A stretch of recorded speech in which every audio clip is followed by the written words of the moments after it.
ranking, Leung.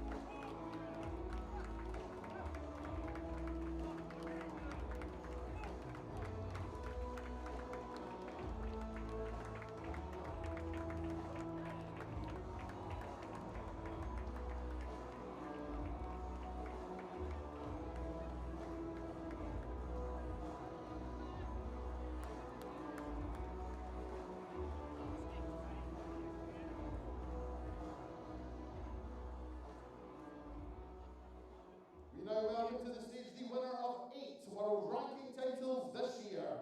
The reigning Belfry Open, Swiss Open and newly crowned Czech Open champion. The WDF World #1 and #2 seed from the Netherlands, the Dutch Sequoia, Jimmy Van Schie.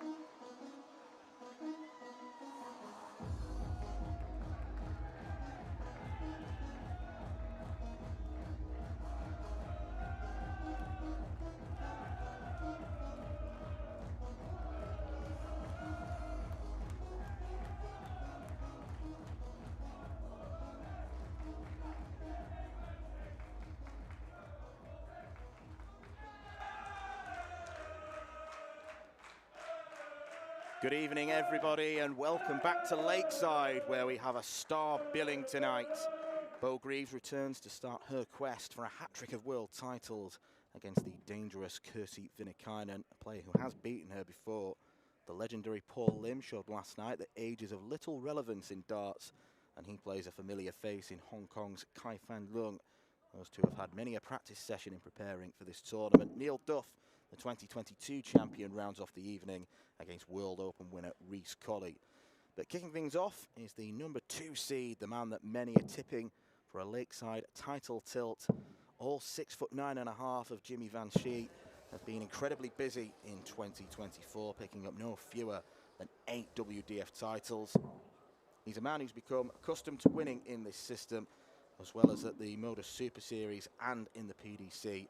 Sweden's Bjorn Leung is the man he has to beat to advance into round 3. He dealt admirably well with the slow pace of Hungarian Patrick Kovac, but he very much comes into this as a second favourite. Alex Moss from the Weekly Dartscast alongside me, Dan McCarthy. For the opener, is Jimmy Van Schie going to live up to the favourite billing? Well, it's an exciting prospect, isn't it? Jimmy Van Schie, the #2 seed. He is the WDF world #1, and in many people's eyes going into this tournament, he was the favourite to win it. I know Gary Stone's been talked up a lot. He is in that section of the draw, but you look at what Van Schie has done in 2024 so far, he is the one, I think, to beat in this tournament. And the question that's on everyone's lips going into this match, I'll give you the answer. Around about 6'3", 6'4", that is the height of Bjorn Leung. That's what everyone will be asking.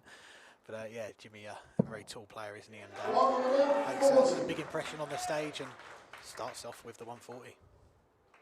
Yes, the diminutive Bjorn Leung has certainly got a big game on his hands, but he is a title winner himself. And in many ways, he can approach this match feeling no pressure whatsoever, because he knows that everyone is talking about Jimmy. Yeah, absolutely. I had the pleasure of chatting with Bjorn after his first round win against Patrick Kovac at the weekend, and I said, next up for you it is Jimmy Van Schie, the #2 seed. And he said, I'm ready for it, you know. I'm here to play my game, and I know I'm going to be the underdog, but I'm here to try and make the most of the opportunity. It is his debut, as it is Jimmy's in this tournament, and yeah, he says he's not going to fear him at all. You only need to look at the players that Jimmy has beaten in his finals, the likes of Benjamin Pratnama, Alexander Merckx, Corné Groeneveld, Kai-Fan Leung, Andreas Harrison. He beats quality players. But this could be quality, a 138 double 12. 140. Goes outside, but a very confident start here for Leung. Double 12 after 12 darts.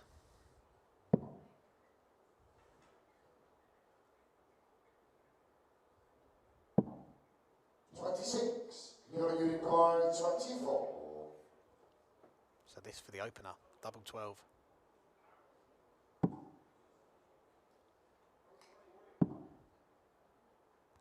6 now. 18. That's going to annoy him because he's got a bit of breathing space in this leg, but you don't want to be chasing around the doubles, and if Vansky can apply some pressure here, that double 3 can look very small. 65. Good use of the bullseye leaves him treble, single, double. But it might not matter for much. This is the problem though when you're messing around with double 12 and double 6. You have to shoot at double 3. Got to lean over. And he finds it, second dart in hand. Second line is Jimmy through first. That'll settle him down. And he points over to his supporters on the side. It's a bit of a left side and a right side here. You've got Jimmy Vansky's supporters on one side of the stage and Bjorn Leon's supporters on the other side. I don't think they've been segregated, but they've picked their ends tonight. Yeah, there's a table of 8 right at the front as we look at the stage on the left-hand side, and the chants of Jimmy Vansky were going up as he was walking onto the stage. Yeah, I think his group of supporters have become infamous on the Modus Super Series. That competition, you only get a crowd in for the Saturday night in Portsmouth, but they've been making the most of it when Jimmy's been getting to those Saturday finals and turning up in their numbers to support him. And he's had to pull out of the Champions Week this week. He's elected to play the Lakeside instead. He won the week last week to qualify for that Champions Week, but he's fully behind to get into Lakeside and wanting to become a world champion. And the Jimmy Vansky fan club will only swell if he continues to improve and progress. So often we're seeing him average over a ton, particularly in Portsmouth. Now there's the obvious caveat that those are short format games, but has been producing some fantastic stuff. Goes bullseye first, treble 20, leaves double 18. But once again, like the last leg, you're missing the double for a 138. Vansky missing the double for a ton topper, but plenty of time to get it done. 121. Jimmy Unicorn 18.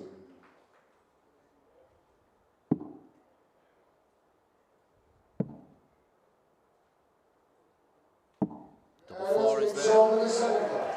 Jimmy Vansky. Third line is beyond the throw first. Game. Yeah, comfortable holder throw there for Vansky. Gets his first leg of his Lakeside campaign. Bjorn Leung, he's had that experience playing on the stage at the weekend. We mentioned the first round win against Patrick Kovacs, 2-0. He's been spending the last few days chilling out in the hotel, watching films with his partner Tara. Also been coming over to the venue to support the Swedish players and practicing with them. Edwin Kjolbjornsson, Dennis Nilsson, playing over the last couple of days in the men's event. There is a sizable Swedish contingent at Lakeside this week, so Bjorn has his own fans. 45. And for Bjorn, this has come out of nowhere really for him in terms of darts. He was a relative late starter to the game. Spent the evening with him on Thursday night before the tournament. We went out for a curry and he was talking about how he got into the game. And a story that I've never heard. Usually it's about your parents or someone, your mate, getting you into the game. He was sat in a sauna with one of his friends and they had a dartboard in the house. He said, "Oh, what's that? Let's go and play darts." So he was sat in the sauna and that was his inspiration to pick up darts for the first time. Just to clarify, the dartboard wasn't in the sauna, was it? No, I don't think it was. And I believe he did have clothes on when he threw his first 3 darts. 81. But speaking of the Super Series, Bjorn Leung, he will get the chance to play in that in 2025. He's won through a couple of qualifiers back home in Sweden. But before then, it's all about this tournament and 99 to regain the lead in this set. Went for 2 tops, misses the first one. 79. Finds the treble with that last dart to leave double 10. Good ball management from Bjorn. It would have been tempting to just try and slot that one into tops, but you miss 2 outside the board and you make things much more difficult for yourself. He's staying up top. Double 18. No problem on that target this time. And a reaction there from the Dutchman over to his supporters. He's broken the Leon throw. now he is thrown for this opening set.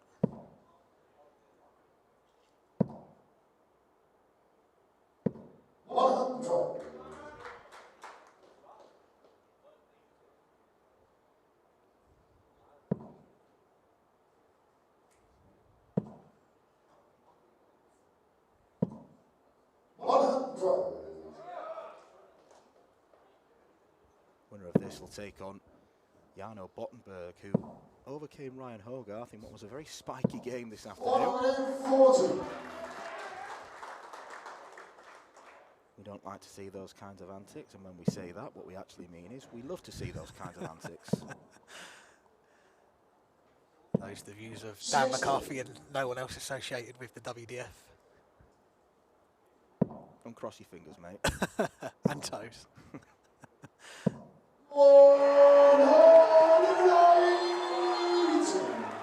Maximum for Van Ski gets himself down to a finish after 9 darts. And he is a big favourite now to take this opening set against the Leung throw. 100, Jimmy Car 81. Potential 11 darter. Looks over at Bjorn's score, doesn't need to go 12 or treble.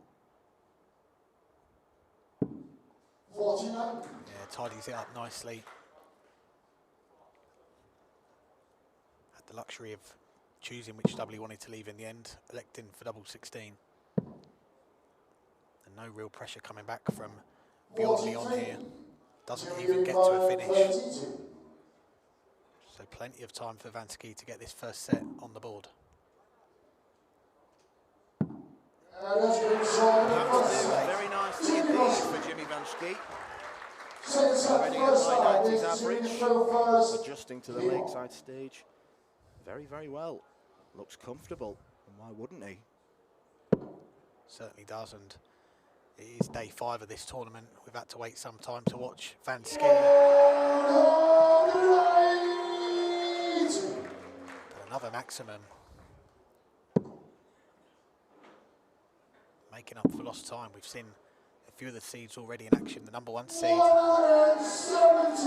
Porter, he went out of the tournament on the opening weekend. But this is good. The 9 darters off for Van Ski. Leung still with a chance.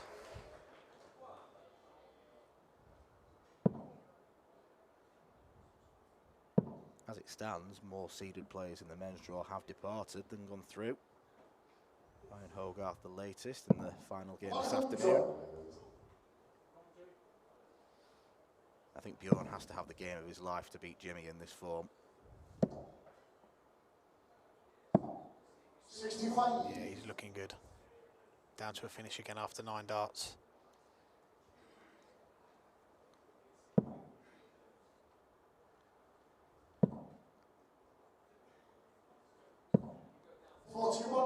Dropped that opening leg of the first set.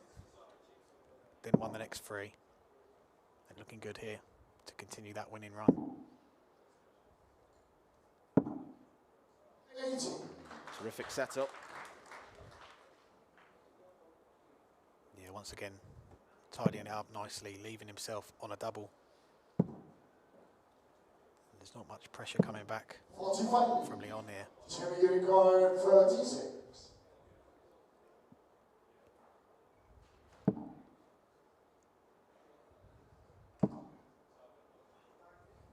Double 9. And that's been shown in the first one. When he is missing, he's finding other doubles that are his friend. Yeah, Van Ski, a confident start to this game. And that's a good response from Leung. The maximum. But it's about what he follows up with. Because Van Ski is not showing any signs of stopping either. It's another 180.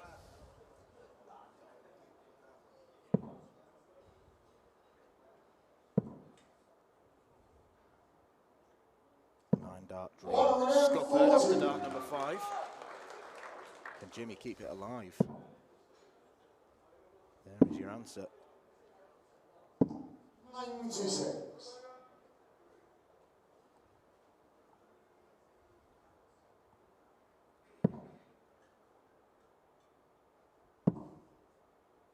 Again, drifting into that 5.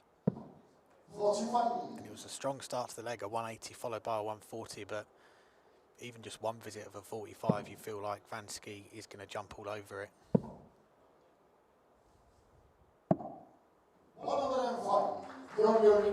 3 times now he's opted to bring the bull into play, and it's clever play. Makes the outshot easier. 41. Jimmy's in the type of mood where you'd expect this to be taken. Bjorn's setup not the best. Wrong side of the wire. Takes a closer look, but no, he's in the treble 1.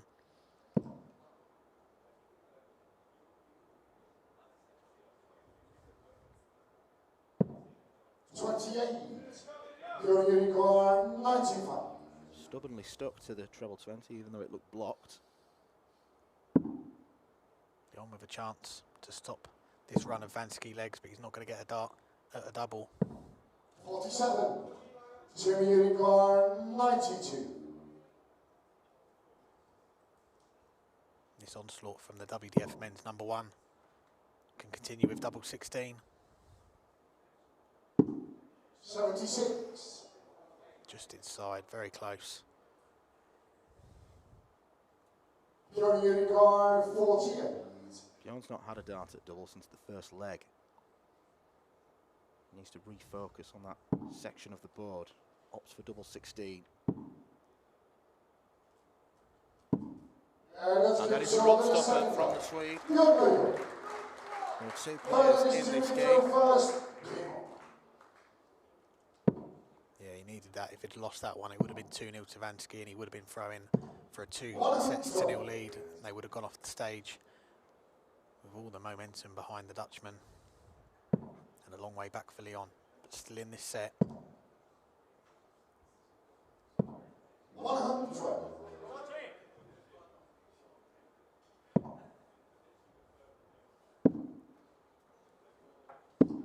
134.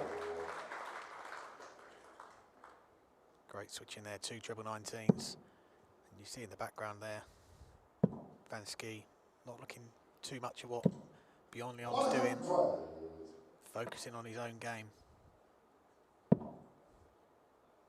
It's working well. 140. Once again, getting down to a finish very quickly.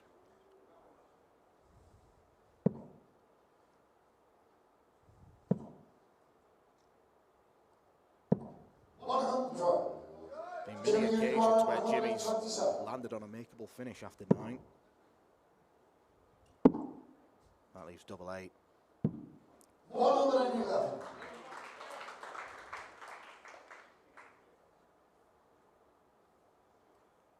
Leung some way back here. But this is going to pile on some pressure on that double 8. 139. Jimmy Unicorn 16. But this double 8 for a 2-1 lead in the set. Gets it First dart, it's a 13 dart leg. 4 legs beyond the throw first. And on the throw as well, so Leung, he would have needed a 4 visit leg there. The number 2 seed not giving too many chances away here. 41. Well, Jimmy's averaging 99, and yet the doubling hasn't necessarily been that convincing. It's 5 from 13. It's not bad, but the average could be even higher.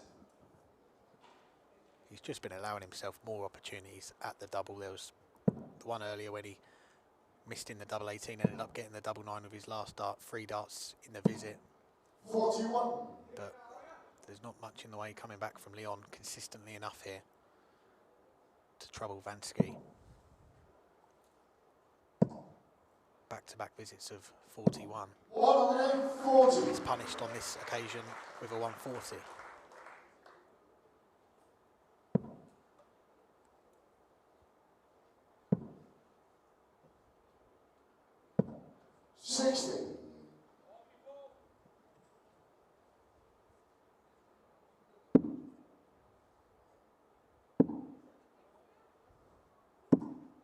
27. Trebleless visit there from Van Ski. Very rarely we've seen them in this match so far. Leung's got to jump all over it. 85. Well, we've seen two of them from Jimmy in this leg, and yet he's still got the advantage against the throw. That's how difficult a task this is for Bjorn. He's right back in that treble now. 140. Down to a finish. Very makeable 106. Bjorn will need to find two trebles with his last start. 100. Only finds the Jimmy one. require 106.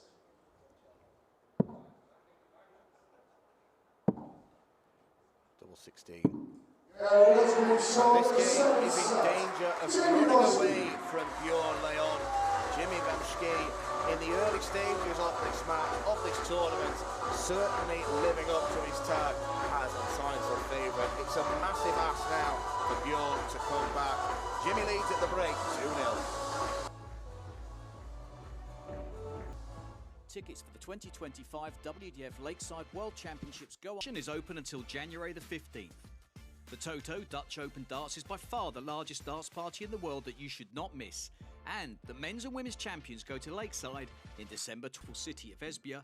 The Golden Denmark Open provides the champions a direct qualification into the 2025 Lakeside World Championships, along with the Silver Denmark Master Shooters in Toronto. The Swiss Open and Helvetia Open tournaments are held from May 30th till June the 1st. One of the longest running tournaments in Europe invites you to join them in between the most beautiful surroundings.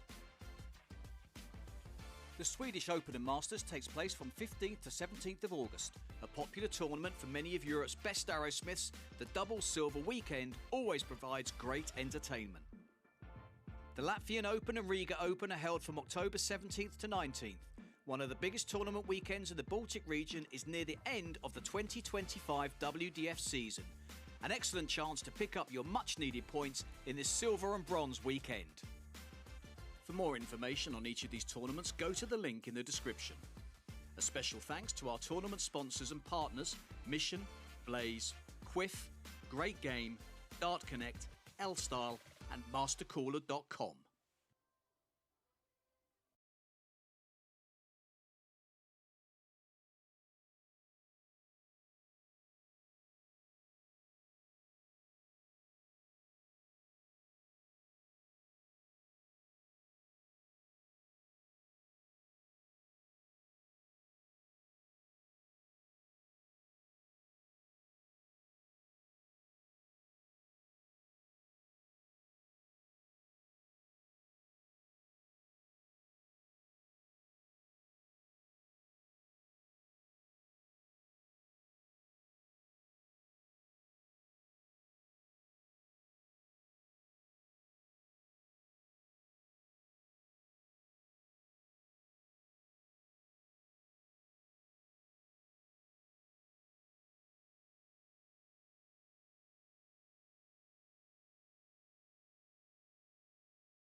Welcome back to Lakeside, where Jimmy Van Ski has very quickly established a 2-0 lead over the Swede Bjorn Leung, and already he is threatening a tournament high average. That currently belongs to Shane McGurk, a touch over 96.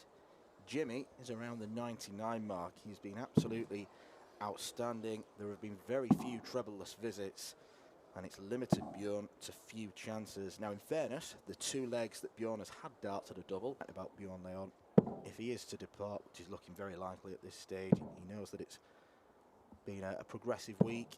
He's won a game on the Lakeside stage, and that's what he's been doing all year. It's been a breakthrough year for him. Yeah, he arrived on Thursday night, got picked up at the airport by another former player at the Lakeside, John Scott, and come here and had a wander around the venue, and he said it was quite an overwhelming experience getting to walk around the venue and see everything around here at the Lakeside. Backstage you've got the Wall of Fame, all the pictures of the players that have played here, so much history around the place, and for someone that is quite new to this level of darts, he certainly took it all in and got a win over the weekend, got through to this second round, but Van Ski living up to the billing of the number 2 seed right now.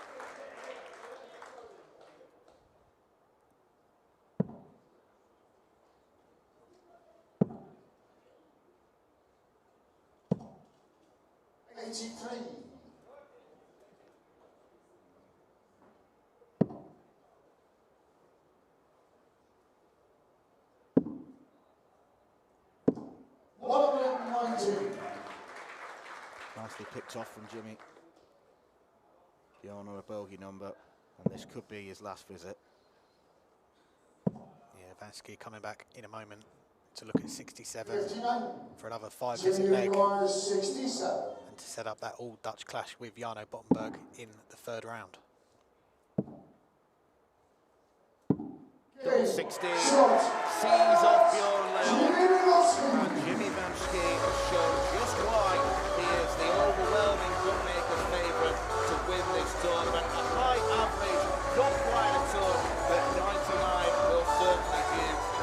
Bjorn Leung has given us some good moments. He played well against Patrick Kovac, and he ran out of steam quickly towards the end of that game. Marvellous stuff from the big Dutchman. Straight sets win for Jimmy Van Ski.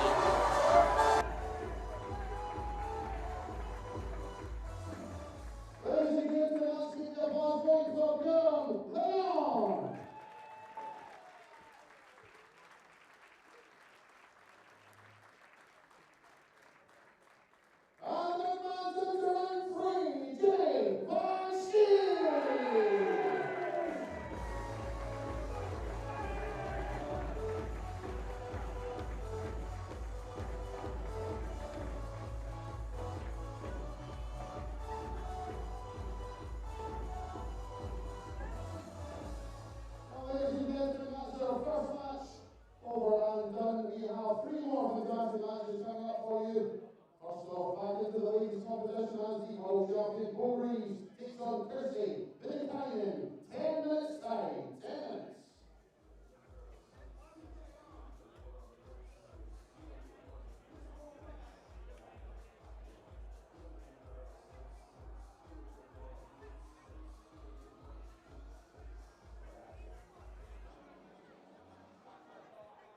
Tickets for the 2025 WDF Lakeside World Championships go at the 2025 World Championship. Putting fun on the Isle of Man with the Silver and Bronze Classic and Masters and the Unranked Open. In Toronto. The Swiss Open and Helvetia Open tournaments are held from May 30th till June the 1st. One of the longest running tournaments in Europe invites you to join them in between the most beautiful surroundings.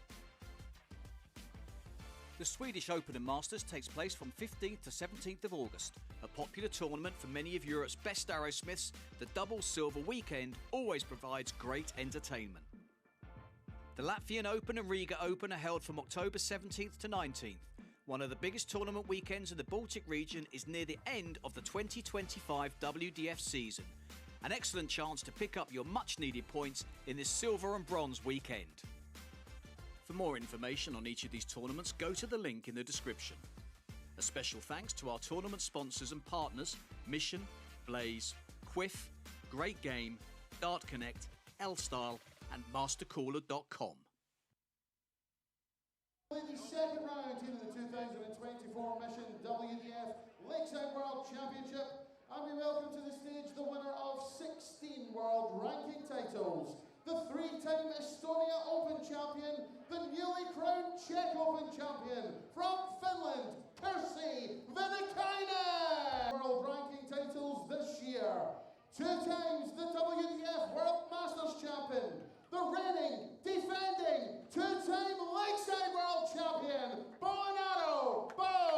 Bo, and the one thing that is in Kersey's favour, I would suggest, is that this is a short format. So if you have a good 2 or 3 leg burst, that might be enough to take a set, and then you only need another set to get over the finish line. So she'll be looking for a positive start to try and put Bo under pressure, because 83. if she can't, Bo will be the same runaway train she has been for the 8 games previously that she's played on this stage. 100. Yeah, it's probably important to note that this is the first time that they've played each other in set format, so it'll be a slightly different experience. But there is 41. very little to suggest that Bo is going to do anything other than lift a 3rd title. Absolutely. She's lost just 1 game on the WDF circuit this year. And that one was in slightly inauspicious circumstances. It was at the Isle of Man. And she took on Vicky Praum. Lovely person, lovely player as well. The Swedish player Vicky. And yeah, it was... Bo went 4-2 up in the final. And I think she thought that it was best of 7. So when she went 4-2 up, she turned around to shake Vicky's hand, and conversation between Vicky, Bo and the referee, it was, oh no, it's best of 9, and it was a rare blip in concentration for Bo. She ended up losing that one 5-1, but made a very positive start to this game. No such lapses in concentration. 120.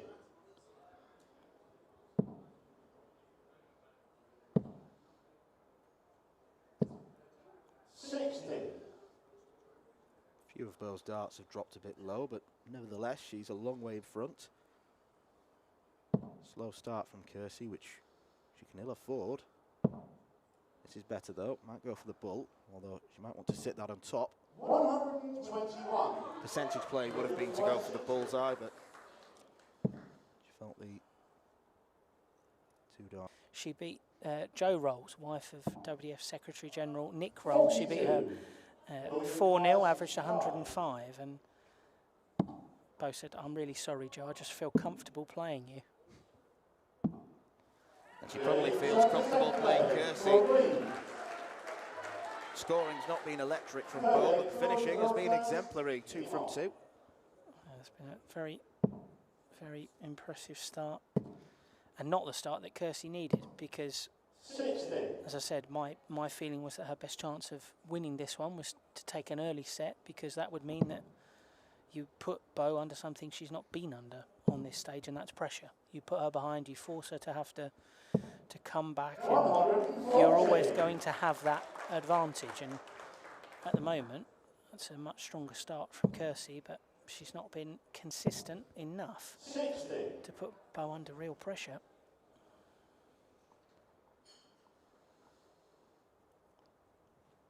You briefly mentioned Jo Rolls a few moments ago, Bo having a unique achievement this year of hitting 3 180s in a leg in the pairs tournament in the Dutch Open. Only made possible, though, by Jo's scores of 41 throughout. It was a proper team effort. Absolutely. So it works. And yeah, you had the pleasure of commentating on the Dutch Open for the first time. Did a remarkable job, as always, Mr. McCarthy. Thank you. I'll slip you that 10 there. Brown envelope's always gratefully received. Well, that's a very errant dart, and a treble-less visit means Kersey's going to have a lot of time from 1-2-1.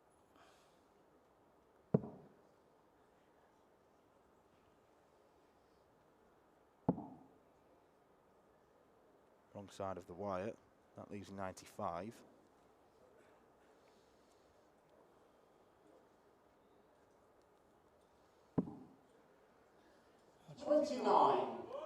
Bad setup, but Bo's well back on 274. Not hit a treble yet in this leg.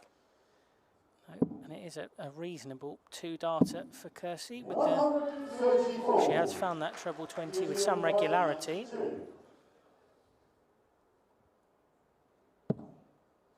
That's not great though.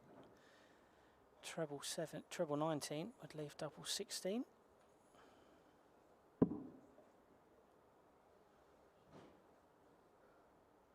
But drifts back into the 1, and now Bo double 93. pushes just past the double 14.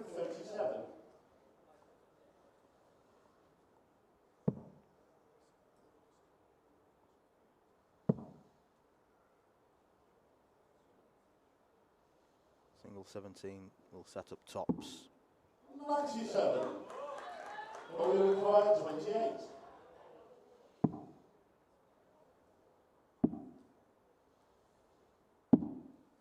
But that's extinguished any hopes of her hitting it.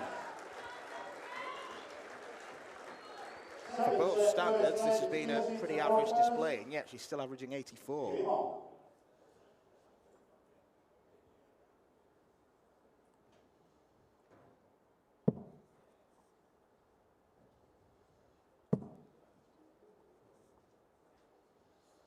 I've seen Bo average a ton against Kersey before, as the Finn hits her first maximum of this contest, which is first to 2 sets. 58.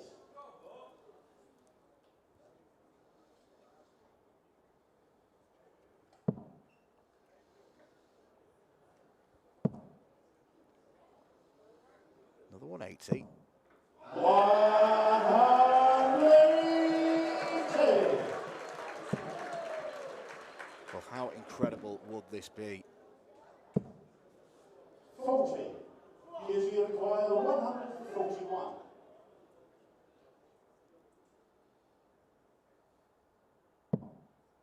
Nine darters on. Oh.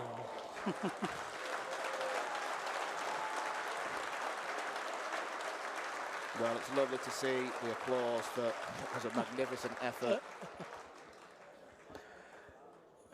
And a well-earned reset there after the second dart there from Kersey. 89.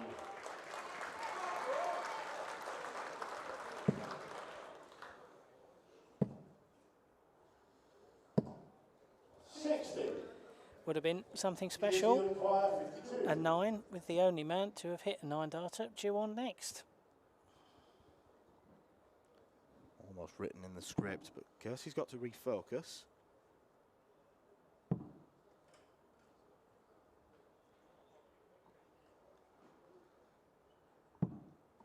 And she does, it's a 12 darter.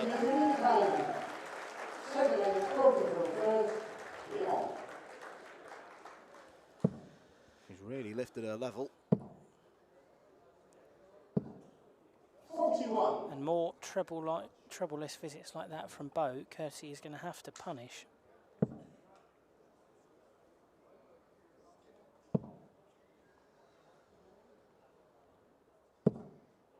26.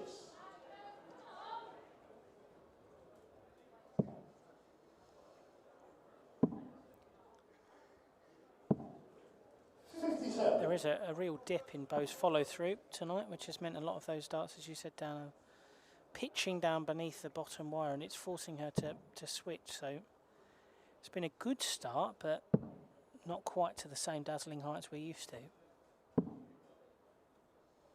32.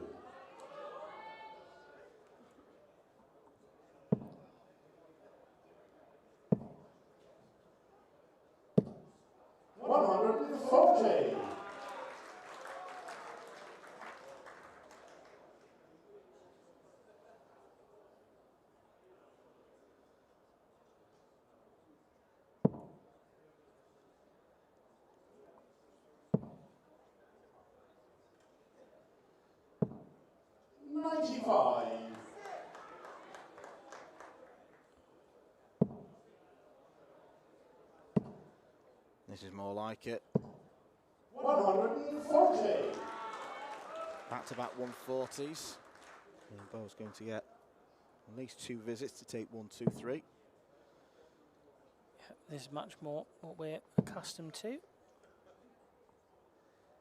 Just a shame from Kersey's perspective that magnificent 12 darter She's not really been able to build upon in this leg, secure a break of throat.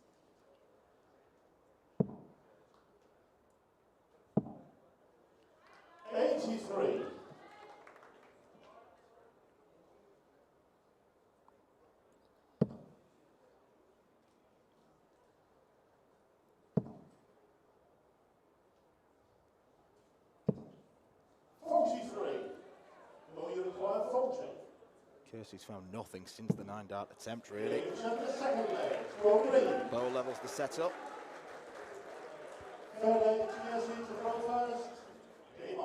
I mentioned that World Masters weekend where Bow was so dominant. That was also where we saw Kersey book her debut here. It was a real surprise to me, and actually Darryl Fitton as well, when we did the draw, that he's known her for pretty much all the time he played here, and he's surprised that she'd never made it here before, but she did it the hard way, coming through the last chance qualifier, and it was a strange weekend for Kersey because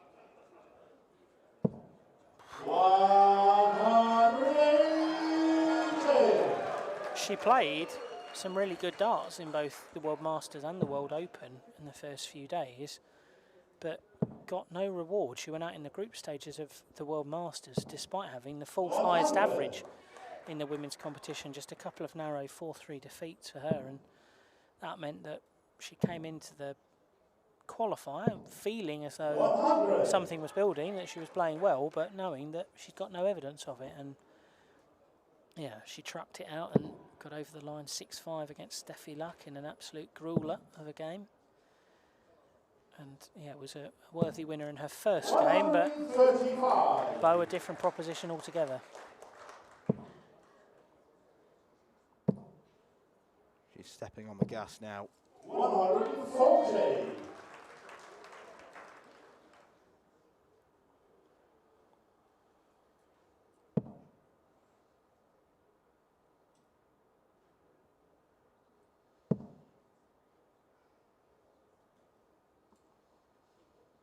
Good look at the bullseye.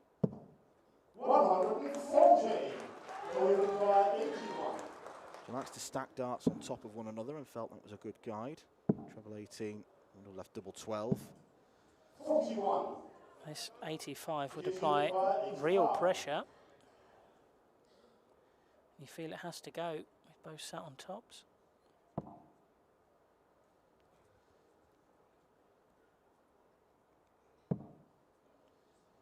Save 20 for the bullseye. 50. Low you require 40. It doesn't go. And neither did double 10, so Kersey a reprieve here. And if that 85 you felt had to go, and this 35 definitely does.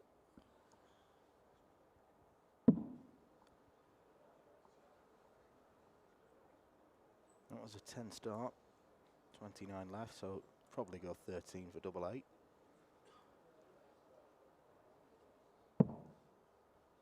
No score. Well, that's a mess. Bo Greaves, ruthless as she often is, wins the leg, and she's one away from a place in the quarterfinals, where she'll play one of the success stories of the women's draw this week, Jitka Sisarova.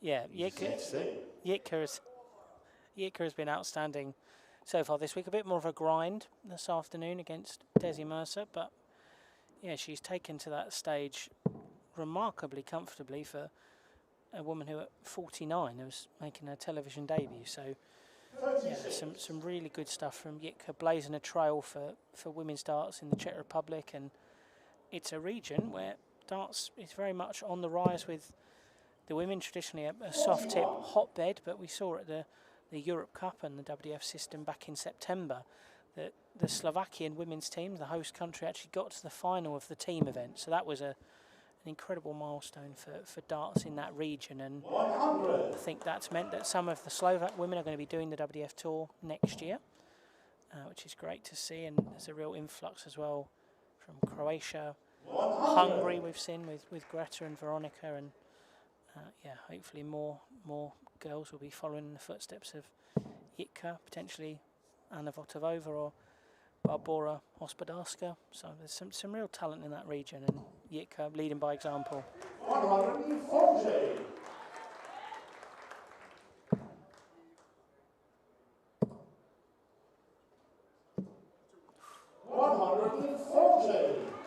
You had to run quickly for that. Real pace from Bo to get to the board. Can add nimble to her list of qualities. 121. Will you require 160? Kirsty will get a shot at this 104 to keep the game alive. 56. You require 104. If she doesn't take it, Bo has the same target. And he's the treble 18. And gets it. 88. Well, he should have broken the throw then. She'd have had the darts to win the set.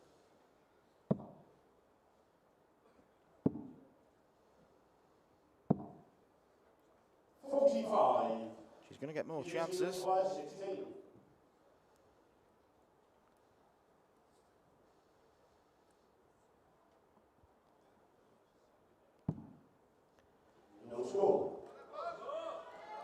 Well, that's the second time in this set that she's bust. No messing around from Bo Greaves, who gets her campaign off and running. We know that she can produce much better than that, but she still did enough. Kirsty Viinikainen can leave with her head held high, going 7 darts into a 9th darter, nearly creating a piece of Lakeside history. But as she has been for too many players over the years, Bo was just too strong. Ladies and gentlemen, a massive round of applause for Kirsty Viinikainen.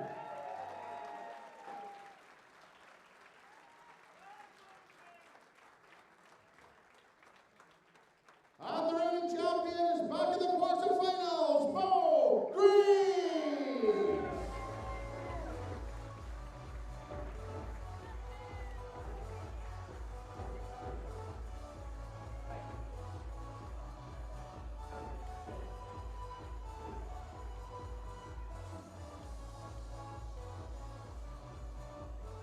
Well, ladies and gentlemen, we will have another 10-minute break, and we will be back with our next match.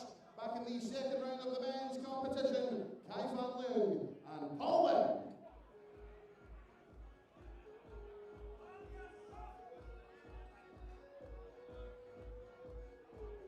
Tickets for the 2025 WDF Leung is open until January the 15th. The Toto Dutch Open Darts is by far the largest darts party in the world that you should not miss. And the men's and women's champions go to Lakeside in December 2020. City of Esbjerg, the Golden Denmark Open provides the champions a direct qualification into the 2025 Lakeside World Championships, along with the Silver Denmark Masters in Toronto. The Swiss Open and Helvetia link in the description.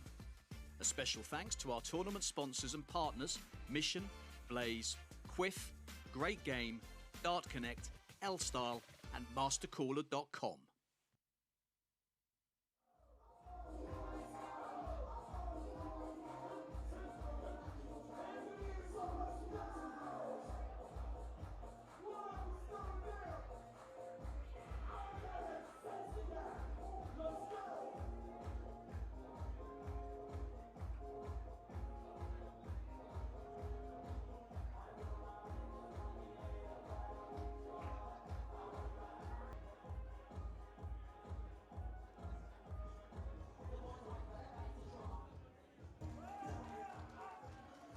We return to the men's second round here at the 2024 Mission WDF Lakeside World Championship, and we welcome back to the stage a true darting legend, playing in his first Lakeside World Championship for 30 years. The only man to hit a 9-dart finish on the Lakeside stage, the reigning two-time Ulaanbaatar Open champion, the Singapore Slinger, Paul Leung.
for the second time in 2 nights, the Lakeside crowd will be treated to the exploits of 70-year-old Paul Lim, making his first appearance here in 30 years. It was like he'd never been away, sweeping aside Moreno Blom 2-0. Experience triumphed over youth, and Lim proved that he's not just a novelty, he is still a quality darts operator. And what a story it would be if he was to go on and win this title. He's coming up against a very familiar face for him, Kai Fan Leung, practice partners, and formerly went head-to-head on the Asian Tour before Kai Fan won his PDC Tour card and relocated to England, where he lives in Liverpool. He was beaten at the first hurdle last year by Thomas Younghans as a seed. And even though he starts this one as a seed, the form of Paul Lim might just make him the favourite.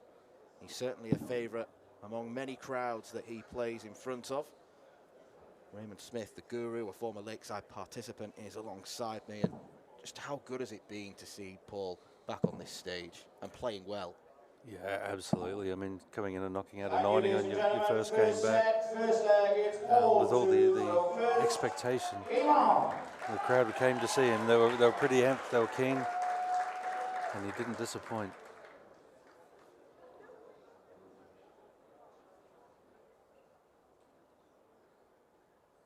I've got to admit, it's a little bit of a buzz myself at the moment, sitting here in the commentary box at Lakeside, commentating on Paul Lim. I would have been all of 19 years old when the first time I saw Paul Lim's 9-dart leg. I can still remember it so vividly. He was wearing a USA shirt at the time. 96. He is the Singapore slinger, but has represented the USA in darts along his career, but very much Singaporean now, still plays in the PDC World Cup along with his namesake Harith Lim. Very active on the soft tip side. Considered one of the greatest soft tip players ever to have played the game.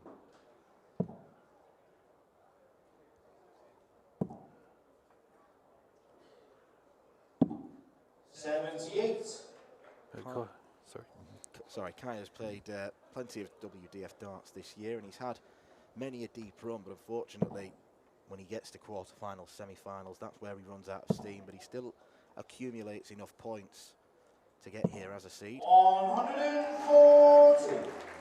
From what I remember from Kai, he was always keen to play, so he'd play anything and everything that was around.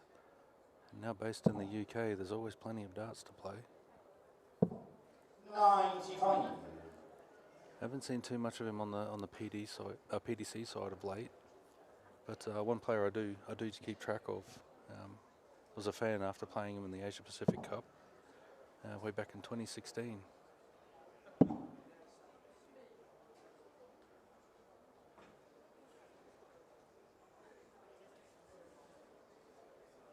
Treble 7 might be a happy accident because he can go back up for 20. Just adjusting that line to make sure the flight doesn't kick him out. 101. Kai will need a switch if he doesn't hit the triple first start, but heading down for ball. 100. Stayed. Feeling aggressive early, but I thought if I can start well, I can get on top. But that's the only time I've ever thought about it. Apart from that, form is fleeting, so more focused on what I need to do. 95. If you're thinking about the head-to-head, and you're probably thinking too far ahead of yourself, so I like to stay in the moment and keep track of what I'm doing and setting myself up.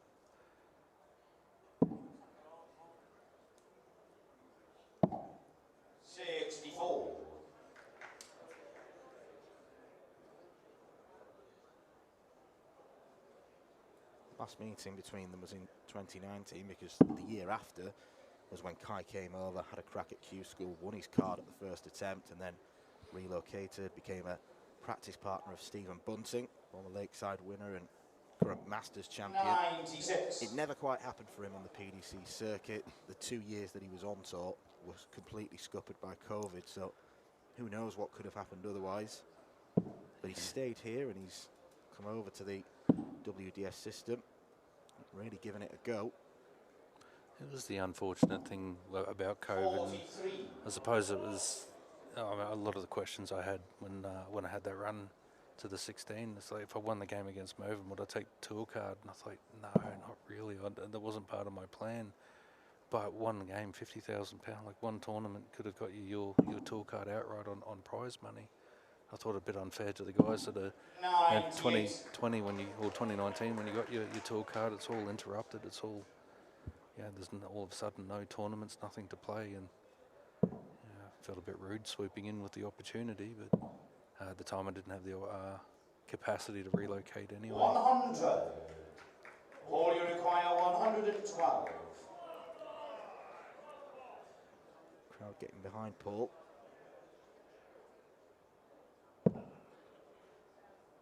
First start. Favouring the 32. 96. You require 115. Kai's been aggressive on the first dart, so doing the shadow dart again, visualising his target, visualising his shot.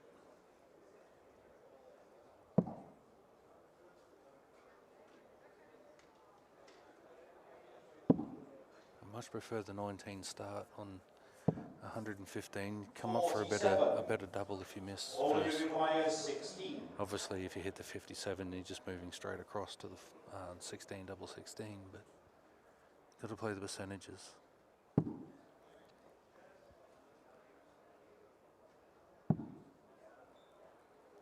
again, Paul's missing by a fair way. 8. You require 68.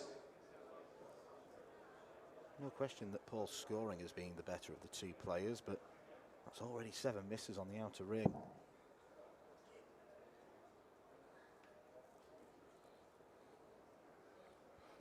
Have to come down for 19. And tops.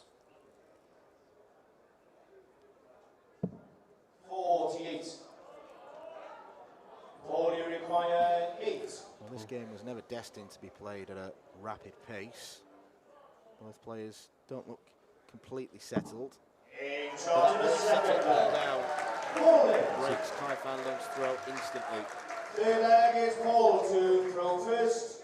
Game on. It's a very good adjustment to his line. You saw on the shot before, he was missing outside. He missed outside by a fair way, over-corrected, and didn't make the adjustment on the double 4. At that time, perfect, nice and straight, bang on. 100.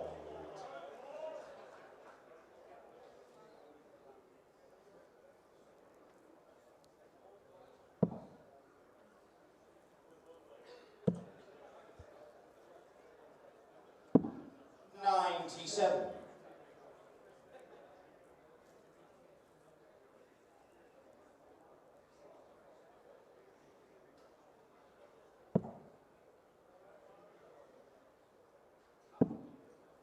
It's hard to talk when Paul Lim's playing, isn't it? You just sit there and awe. And 58. I know a lot of 70-year-old men that aren't very mobile, and he's up here playing in a world championship and looking fantastic while doing it. Still putting up 90 averages, and got to marvel at the man. 100. As recently as October, he posted 2 ton-plus averages on the Asian Tour. Quite remarkable. Longevity is something we normally talk about in darts in terms of players like James Wade and Dave Chisnell, but this man blows them out of the water. Yeah, absolutely. I mean, you look at players like Steve Beaton, for argument's sake, they're still throwing as solid and as beautifully as ever. It's a bit disappointing not to see him this year, but to still be playing at that competitive level at 70 years old. 121. And looking sprightly while doing it.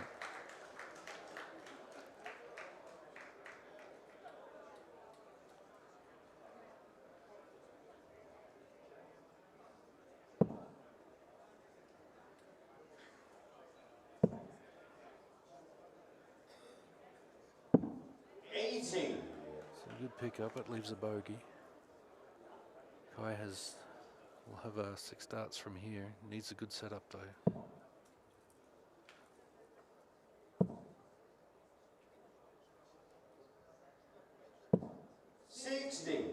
And again, I think he's doing himself a disservice by playing that aggression. Like on the 232 before, it worked out quite well. He picked up the ton, but statistically, you're going to put yourself in bad shots. So now he's going to have to make an adjustment or a move when it would have made more sense to do.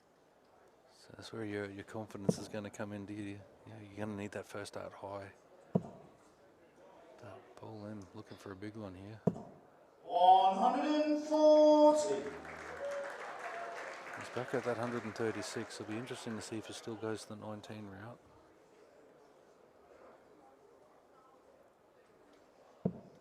And whether Kai stays straight here. Does he come down? No, he's staying. 100.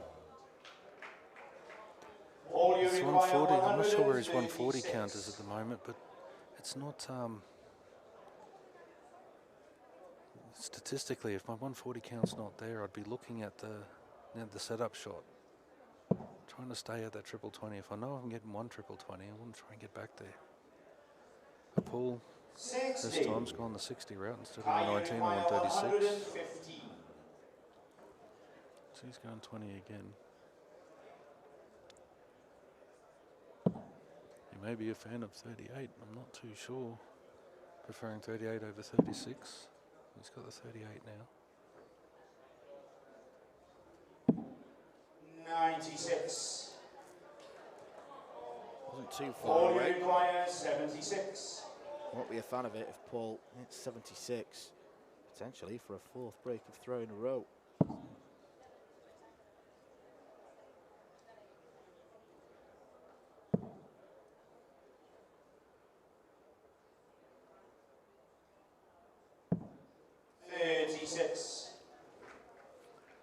Kai, you require 19. For the set. 6-3. Double 8. Talking himself into the line.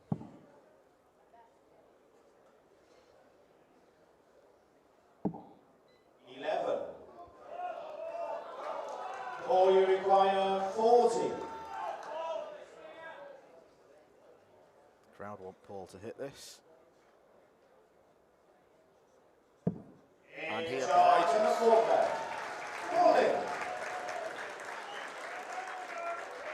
Fifth leg is Paul to throw first. A solid 16 dart leg. I'll be looking for something similar with the walk for the set. I'm looking to put early pressure on.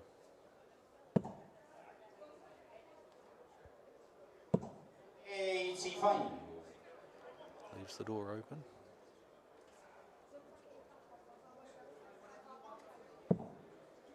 Neck and neck in this first set. 2 legs apiece, both averaging around the 81 mark. 97. It's a good pickup from Kai there.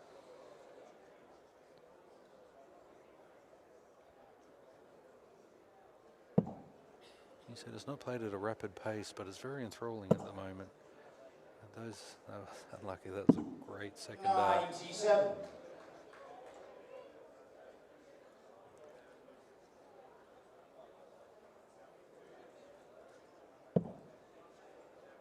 That's a good dart for Kai. 100.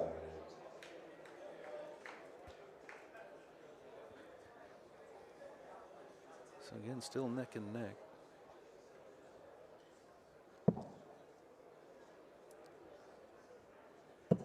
Paul keeping the pressure on. 140. It's a great shot. Kai's just got to keep doing what he's doing this leg.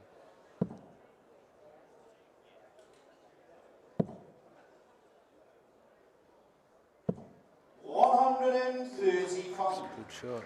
Leaves him on a bogey though. So Paul's got 6 darts from here.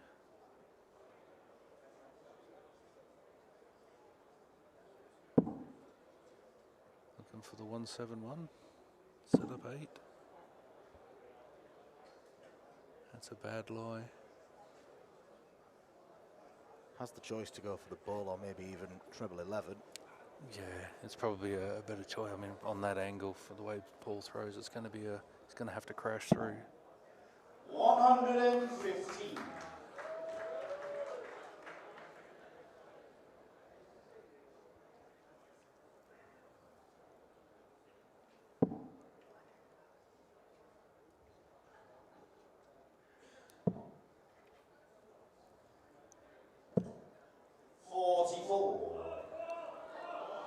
All you require 64. So early doors in this set, Paul struggled on the side of the board. Looks like he's going to go back there though. He's hitting the 24, on to 16.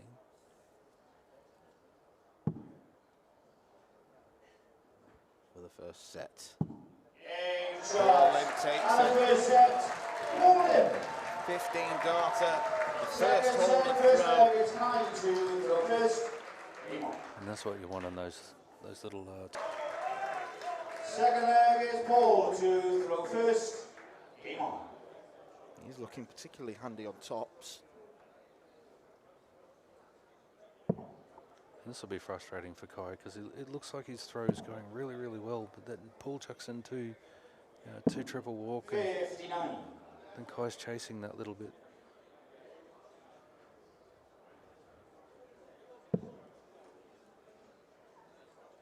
Kai's searching for a comfortable leg. Paul's always been there or thereabouts. So that's a good start from Kai there. He's got his own 2 triple walk now. And then the pressure's back on Paul. And a chance to break back. 134. Paul fires in the 2 triple walk of his own. And now it's about staying calm, staying patient. You've hit your 2 triple walk now. Try and build on it. If you're only hitting 1 triple, that's fine. 96.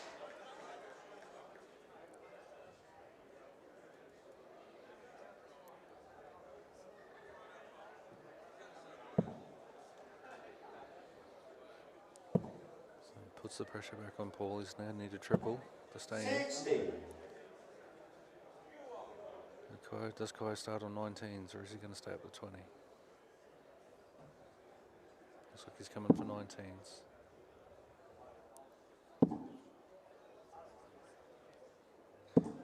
$133. It's a great shot. He's got the option to be aggressive if Paul doesn't leave a finish, or he's got the option to play safe and leave himself a good finish with 3 solid darts.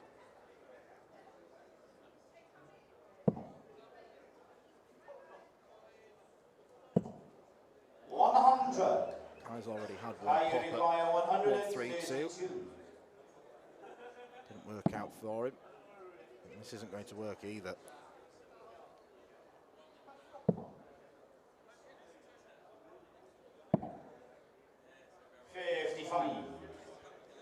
Paul, you require 148.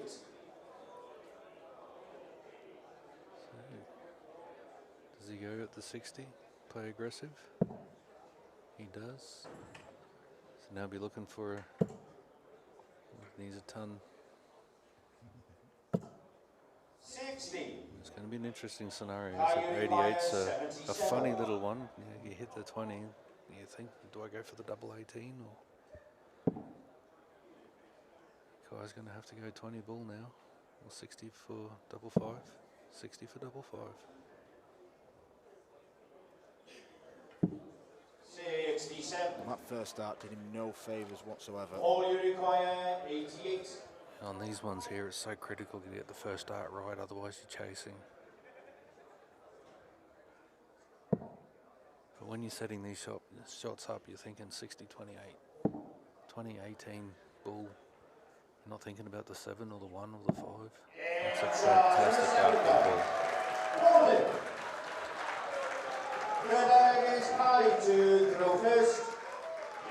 One bull check out apiece.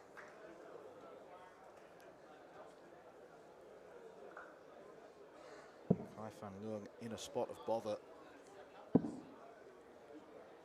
Winner of this game will face the winner of Gary Stone or Dennis Nilsson. 44. That kicks off tomorrow evening's session.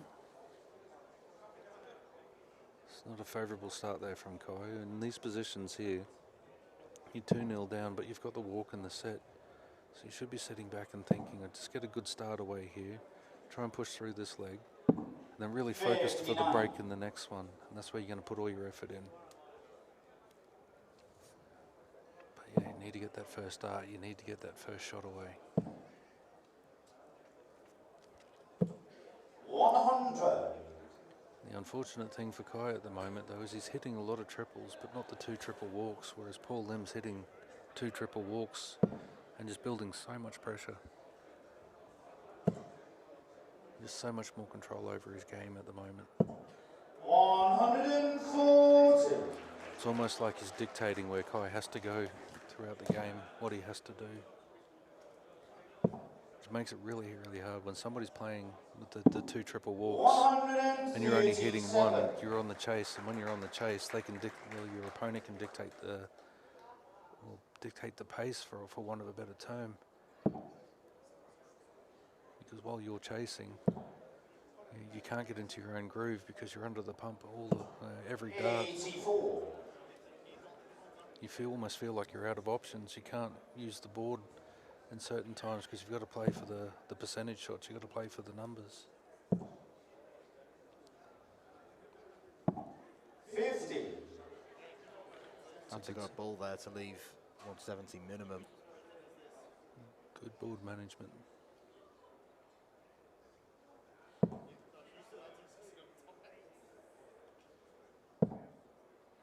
That's what we were saying the other night, though. If you're not hitting those 2 triple walks, or you're struggling that little bit, board management is where you can just keep touch and then take these kind of shots. Because more often than not, when things aren't working, that's when these shots come off.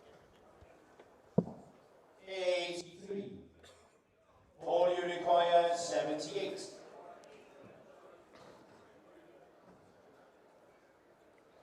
To win 5 legs in a row and to take a 2-set lead. Oh, that was close. That wasn't a very careful dart. 43. Thinking about the double before he threw the single. You require I think we've all been guilty of that now, time. Thinking too far ahead.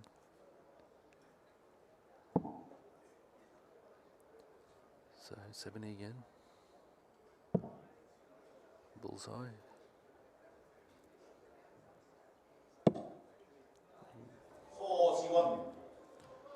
Pushed it that tiny little All you bit. require 35. When you get that first one, that's a good line. You can bring that line or that weight straight across. And he has, but has he blocked himself out? Has he moved the right way? 3. Took a big step to the right there. 46. Thought he might have gone left and gone for the shortest route.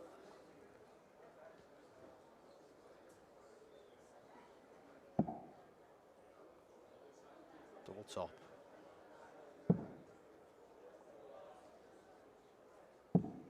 6. All you require Can't keep passing up 32. chances like that. No, especially when you're trying to bring your scoring power in as well. You've got to take every shot you can. In shot. And a second set. Taking their shots right now is Paul Lim. It's a 20-yard break of throw, and it's no wonder Clive that makes a quick exit. He is wasting way too many chances that are offered up to him. Paul Lim is 1 set away from a place in round 3.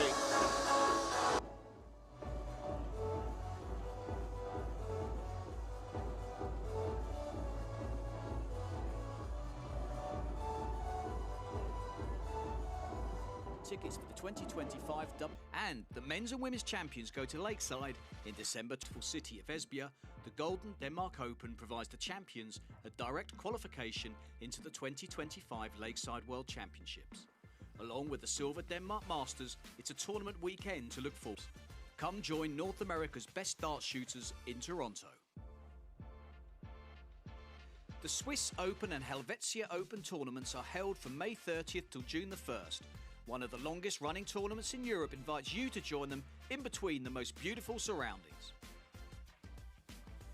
The Swedish Open and Masters takes place from 15th to 17th of August. A popular tournament for many of Europe's best arrowsmiths, the double silver weekend always provides great entertainment.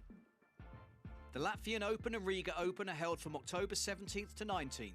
One of the biggest tournament weekends in the Baltic region is near the end of the 2025 WDF season. An excellent chance to pick up your much needed points in this silver and bronze weekend. For more information on each of these tournaments, go to the link in the description. A special thanks to our tournament sponsors and partners, Mission, Blaze, Quiff, Great Game, Dart Connect, L-Style and MasterCooler.com. Now, Kai van Leung needs to display titanium-like qualities if he is to get back into this match. Paul Lim, 2 sets up, yet to drop one in this year's tournament. Kai missed too many opportunities in that second set, and losing it against the throw certainly has not helped. It's 5 legs on the bounce for Paul Lim, who's not playing quite as well as he did against Moreno Blom, but it's still impressive enough, an 86 average compared to Kai's 82. Raymond, what has Kai got to change in order to get back into this game? I don't think he's got to change a great deal. He's throwing well. It's just that 2 triple walk that's crueling him at the moment. He's not hitting him, Paul is. But when you get to those doubles and you haven't had the leg that you want, you've got to take them. You've got a little bit more better board management, I'd say. Playing numbers a little bit better. Try and buy that extra dart rather than relying on the second triple walk. But he's playing solid. It's not too much going his way at the moment. But he's not playing bad.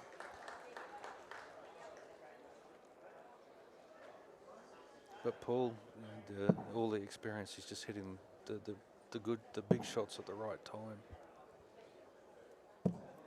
100. Shots like those from Kai, it's a good set of darts. He's throwing a really, really good set of darts, but unfortunately he's throwing too many of those and not enough of the 140s. And Paul started with the 2 triple walk, and an opportunity here again for another one. 87. First curse of the night. It's taken a while. Yeah.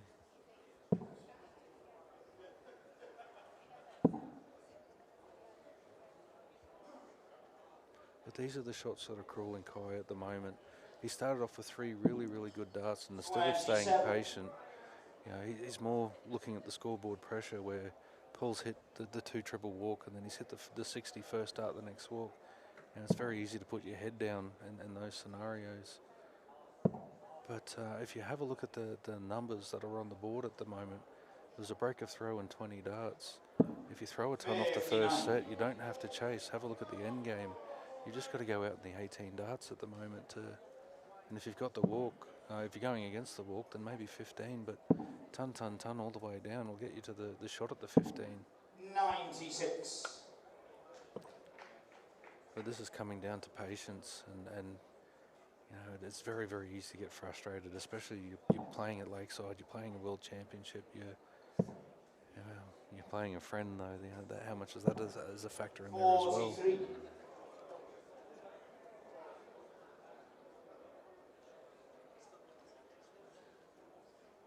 It's not as if Kai can be put off by Paul's pace, because they practice together, so he knows all about the way he approaches the game. 140. Absolutely. You see a 140 there.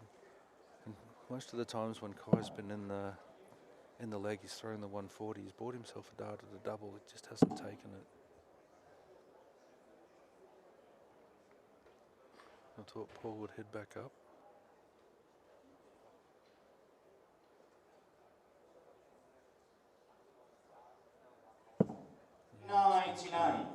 You'd have to go back up that way just to make sure you give you the straight line down. He gives you 90, you've got options. 91, you've only got one option, unless you want to use the ball route, but not preferred.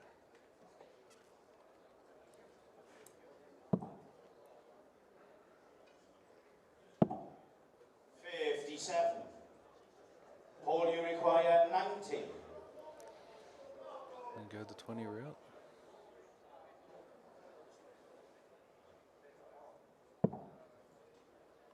$60 for double five, 20 for bull. 65. And this is where we're saying at the start of the leg, you've just got to keep yourself into it and look at the 18 darters at the moment. Just try and keep yourself in that 18 dart range. But these are the shots that have to go. But if you're grueling yourself under the pressure with 55s, you could have brought yourself down into one dart finish. 55. Instead of leaving yourself options or bull or the triple to leave you an odd double. Paul offered Kai an olive branch, he didn't take it.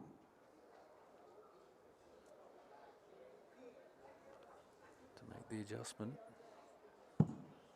9. Kai, you require 26. This is all about line. Get that line right. In charge of the first leg. Kai Fangio. Second I leg is think Kai Kai Fan wants a bit of first. support himself. He'll know that Paul Lynn, being the legend that he is likely to be the favoured player in the crowd. Can't get drawn into that too much. Yeah, you just got to go about your business. 140.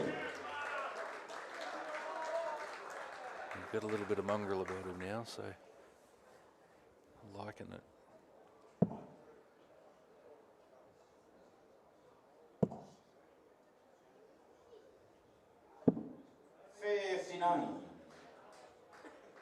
You've got to keep going with it now.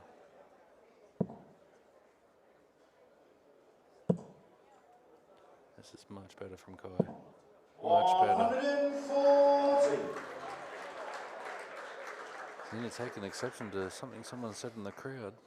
Yeah, I think he's been wound up by something that someone has called out, because he's, even though the last two shots have been very good, a couple of 140s, he's turned round and he's clearly gesticulated his displeasure.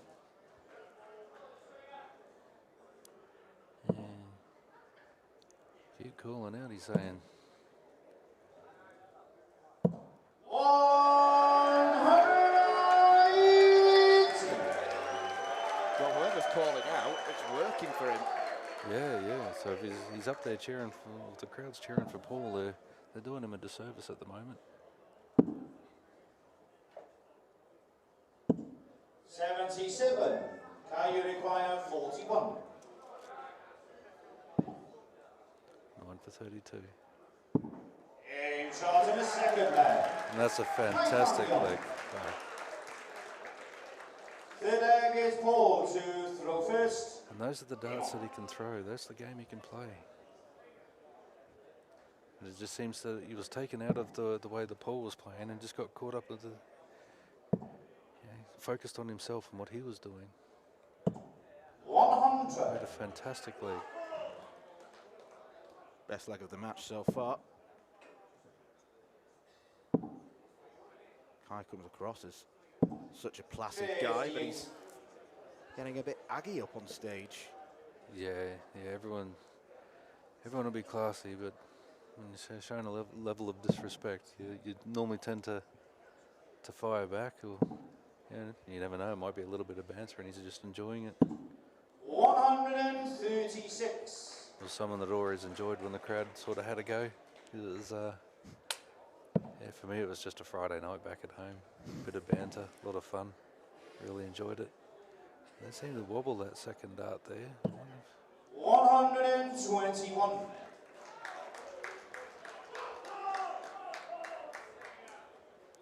Down for 19s. Try and set up the shot. Fantastic darts. 117. Should have waited to the last dart before I said anything.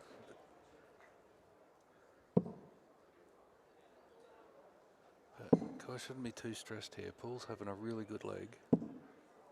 91. And he's doing it with the arrows. Paul, you require 148.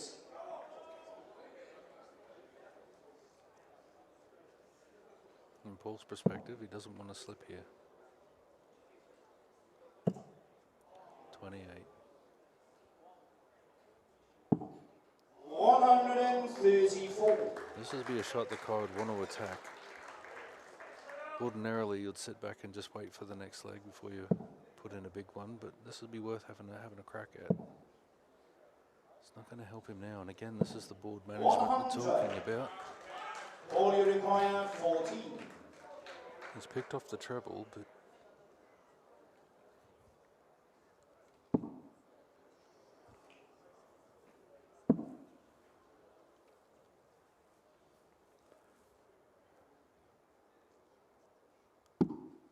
10. Kai, you require He missed double 131. 14 for a monster 148. He lived to rue that. Well, Kai's not going to take 131.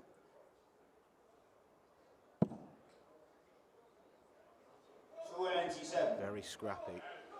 All you require 4. I saw the choice there going for bull on 114. And the leg before, he was hitting triple 20s so well.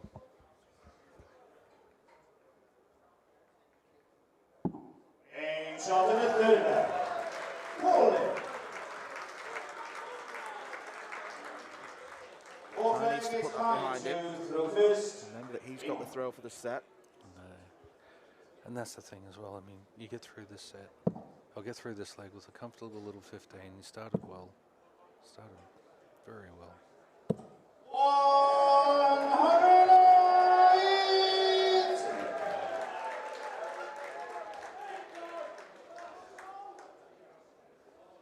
I know you suggested that it might be banter, but I'm not seeing a smile on Kai's face when he's turning round. No, it's very, very purposeful, isn't it?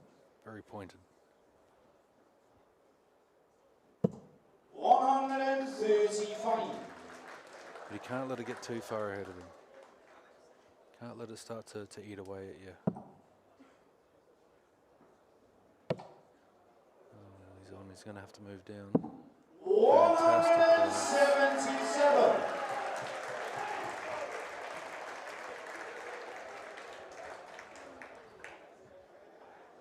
Can he do a 144 against the man who has the only lakeside 9 data? A little poetic. It would be ironic. 144. Viinikainen threatened this earlier. And Kai's hitting triple 20s lovely at the moment. Oh, yeah. Should know better than to jinx him.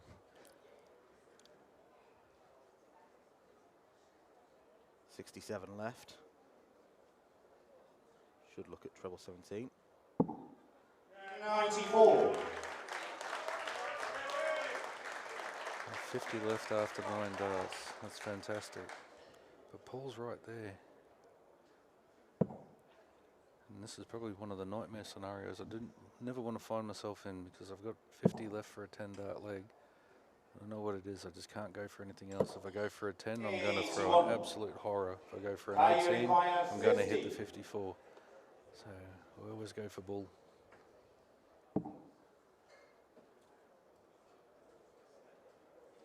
.32 for the set. It's a long way inside. He's made an adjustment. He's taken it. And a third set. Kai Fan Young. Kai makes some noise and he wants the crowd to follow suit.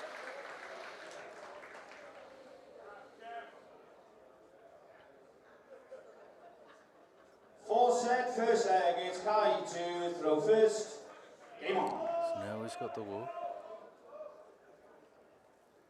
Got the walk in this set.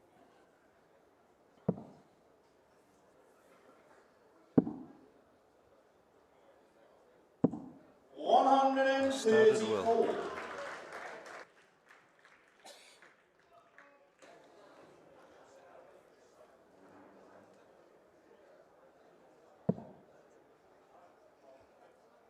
Performance levels much improved from Kai since the break. Yeah, just that little spurt of aggression, I suppose. It's narrowed his focus. He's not said he's not chasing Paul's shot, he's setting his own up.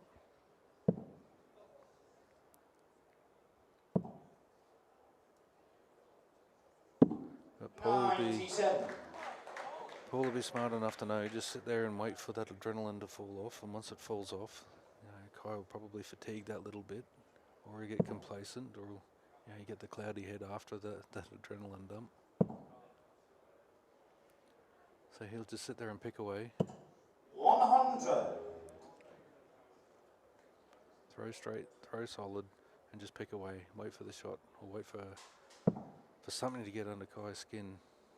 180.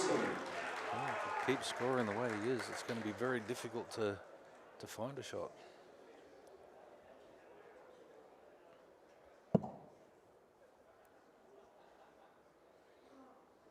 And you come down for the 17. Got a blocker there. No. Or do we come down for the 17 with the blocker? You saw him step to the left as if he's going to try and step around it. But if you come down for the 17 and hit the 51, then you move. If you don't, you hit the 17 and you go up for 54. Double top. Angel to the Kai Fan buzzer. Leung has found Kai something. Fan Leung. And Paul Lim might have reason to feel 7 worried. Paul to throw first. Game on.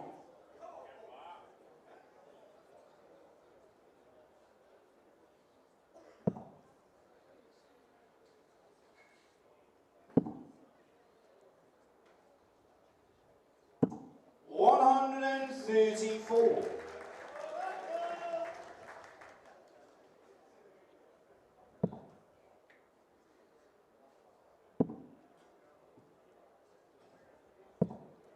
$99. That's a good switch.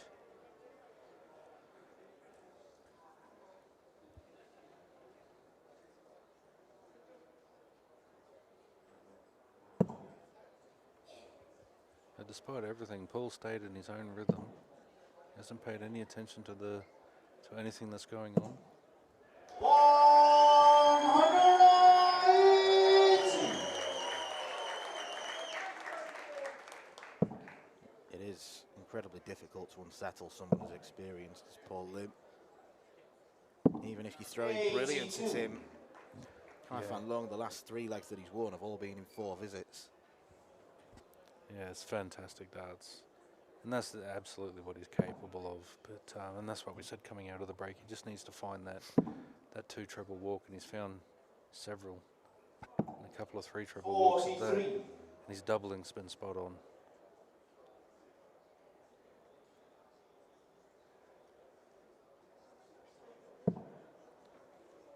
But despite everything, Paul's been hot on his heels. He's been sitting there waiting for shots. 100.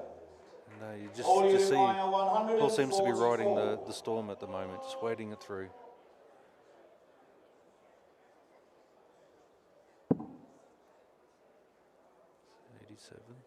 over for 17s. And 60. I'm reading it wrong, 74. 92. 52 on the return. Kai needs a 2 triple walk. Put some pressure on Paul.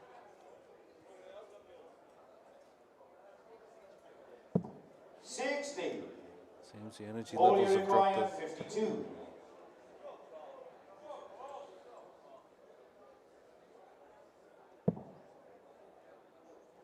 His line on 32 has been a little bit off of late. And for most of this game, he's been inside and outside. 44. Kai, you require 160. They were near misses. They were well thrown darts. But he will come back for double 4. 140. Kai puts big pressure on this shot. All you require 8. And needs to adjust that line just a bit.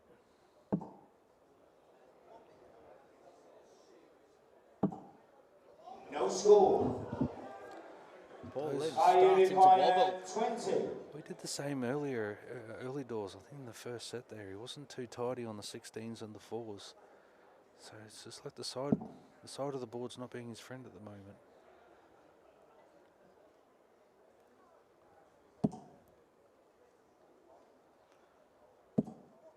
In charge of the second set. Kai's taken advantage.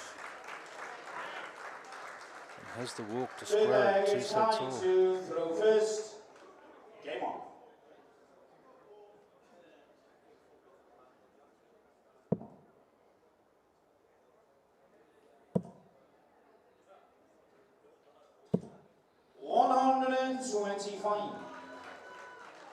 Unfortunate deflection. But it's a 2 triple walk, and this is what he needed very early in the game. Puts the pressure back towards Paul.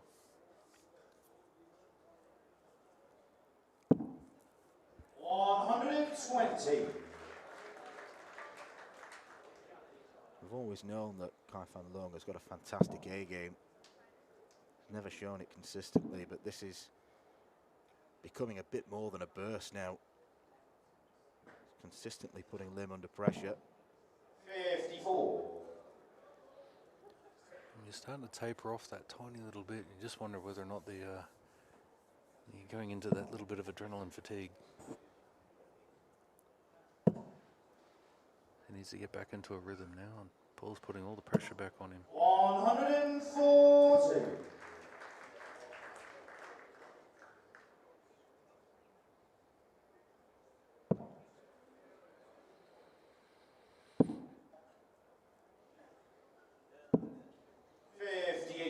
And a no triple walk again on the back of a 140 from Paul Lim.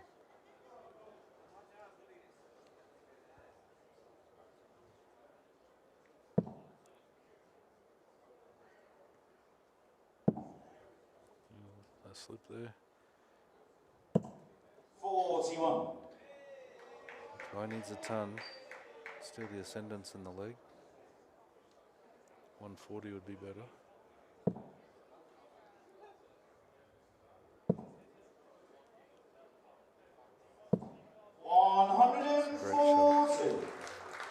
Gets the nod of approval from Paul.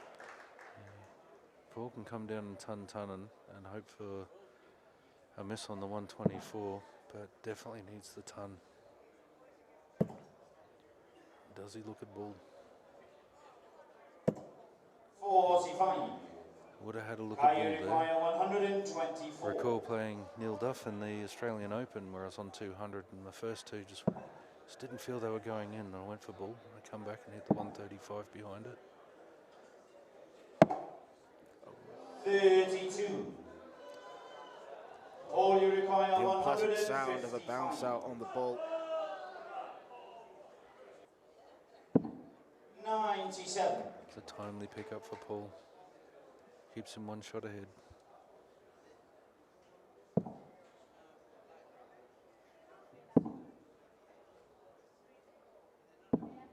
$96. And Kai's at the moment, he's in this set, on this leg, hasn't really threatened a 2 triple walk.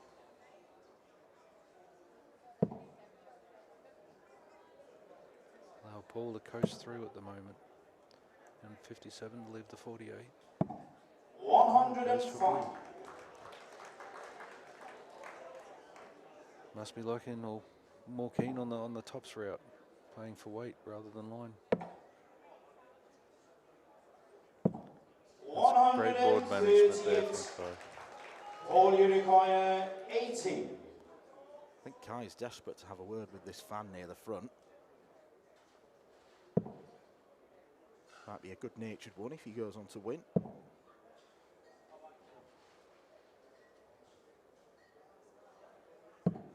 60. He's got to come back for the I 164 require now. 164. Good-natured or not, it's helped him find a little bit of fight, a little bit of fire at a time when he really needed it.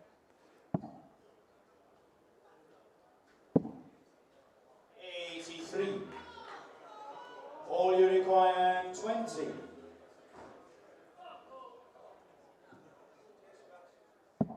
In charge fighter. Paul Lim. Paul Lim tries to wrestle control Second leg back. is high to throw first. Ends the run of 4 straight losing legs.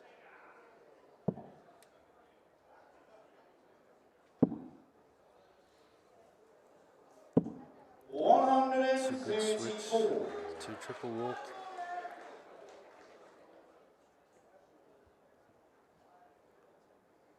A little bit tight on that one. 80. A good pickup. Yeah, he's saying there is just a little bit too much of the sideways movement in his throw. 60. Guy's giving him an opportunity to come back into this leg.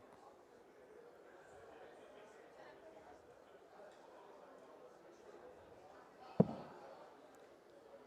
looks to take advantage of it. Big advantage of it.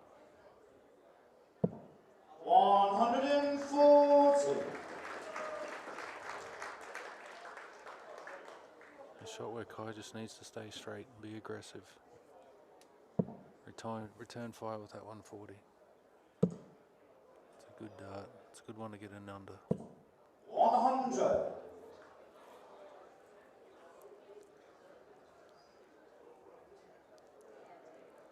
Didn't say he's left the door open here because Paul will need a 140 to take the arrows off Kai.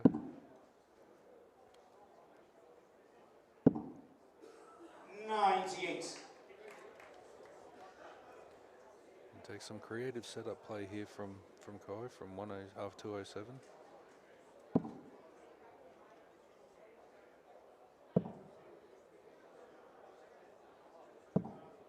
80. That could be costly. Indeed. It's a lot easier coming back for 108 than it is 127. Still a 3-dart combination shot. At 127, you're all but locked. And that's fantastic darts from Paul. 171. You require 127. Lined up perfectly next to each other. How much regret is swirling around Kai's mind. A single one makes this tricky. Has to be treble 19. Has to be the bullseye. 102. It was a good effort. All Really you good effort. require 12. But again, he could have been shooting at a single, like an outer ring double, and not the bull. And Paul's line is off on these outer ring. But weight has been good. Weight has been Charge in good. the second there. Rolling. And that could be a Third leg is killer Paul blow for Kai to throw first. He has to win 3 legs in a row, 2 of them breaks. Yeah, and these are the moments where you just got to switch the brain off and just get into a groove of throwing and just play. Enjoy what you do 72. and just hope for the best. Because at the end of the day, if in one of those 2 legs, you're just hoping they don't come out with a blinder.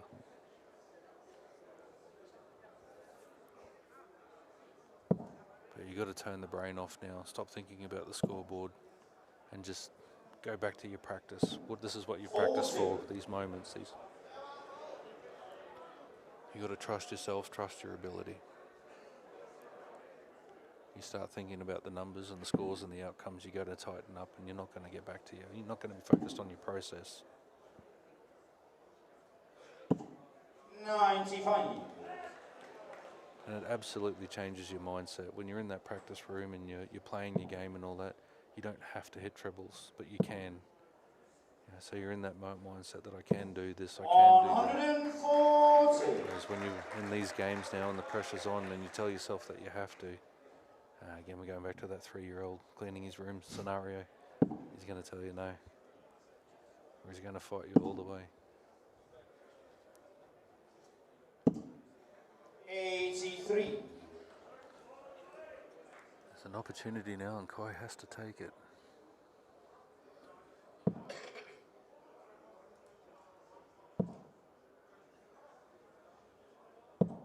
60. And now he's going to be relying on a mistake from Paul.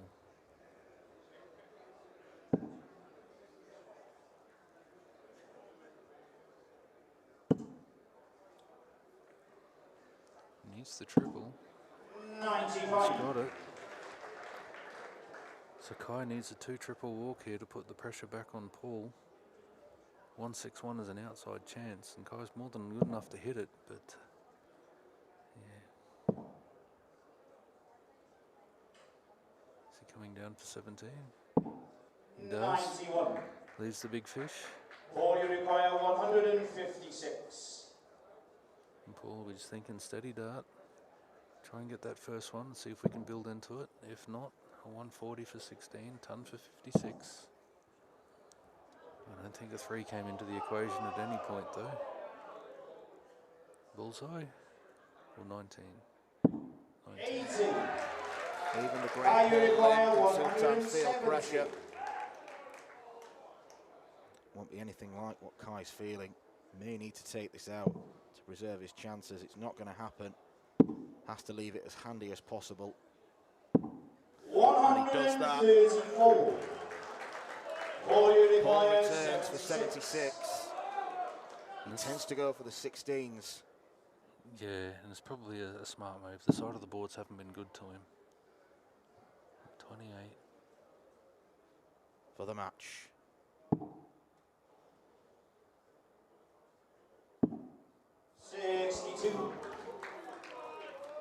No, it wasn't the statistically best shot, but stay straight for 130, hit the ton for 90. Either way, you're throwing a straight line for the next shot. 42. It's probably not enough. No, you're waiting for Kai to make a mistake.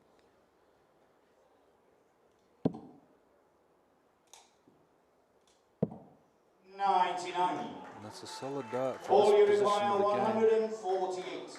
But Paul's had a crack at this before, missing the 28.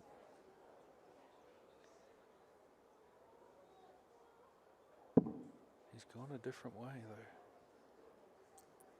though. I wonder if the side of the board is playing with him at the moment. With the he's been clinical on tops, even double 3. So anything to do with weight, 58. he's been in good control. Are you require 60? 20 for tops for a hold. Send it to a decider. Has to shuffle across. 40. The way that Kai's darts stand up, it Paul, you didn't look require too 90. approachable. Paul for 90. Probably should have been shooting at this last shot, but the opportunity's here now. He's got to take it. Triple 20 for 10, double 5. Has he got the triple, or is he on for bull? 80. Oh, pressure cooker. Are you require 20? 3 missed match darts from Paul Lim.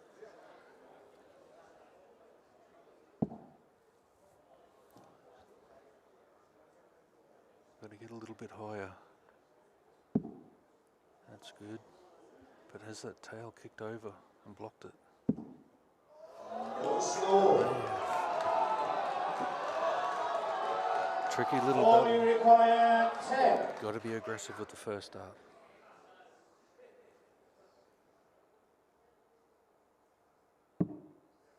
That's a good cider.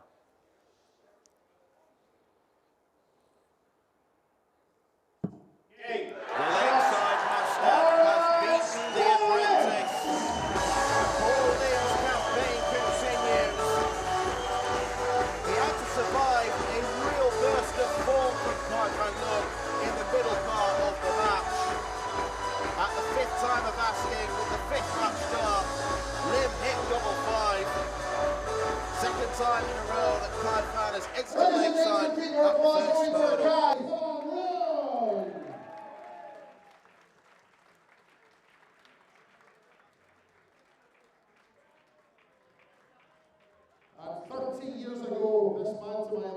finished the last 16 here at the Lakeside. He's there again, Paul Leung!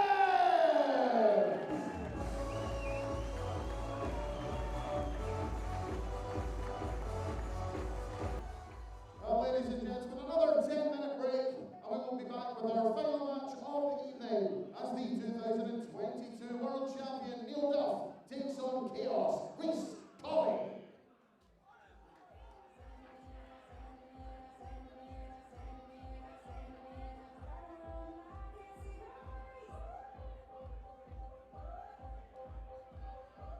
Tickets for the 2025 WDF Lakeside World Championships go on January the 15th. The Toto Dutch Open Darts is by far the largest darts party in the world that you should not miss. And the men's and women's champions go to Lakeside in December in Toronto. The Swiss Open and Helvetia Open tournaments are held from May 30th till June the 1st. One of the longest running tournaments in Europe invites you to join them in between the most beautiful surroundings.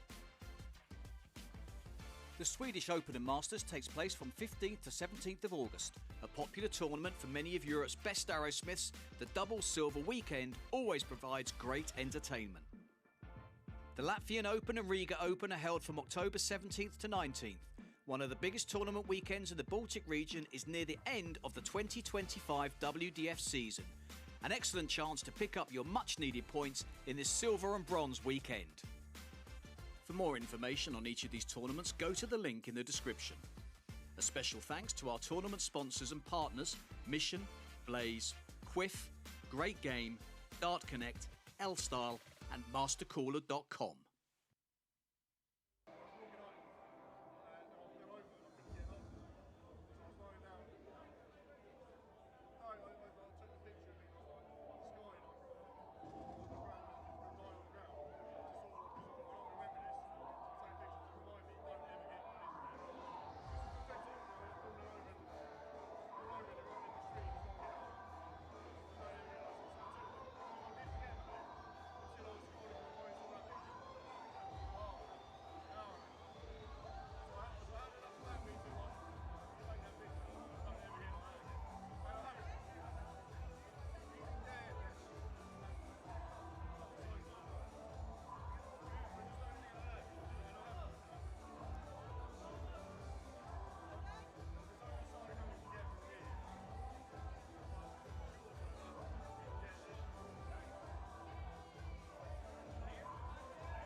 We conclude day 5 here at the 2024 WDF Lakeside World Championship with a men's second round match.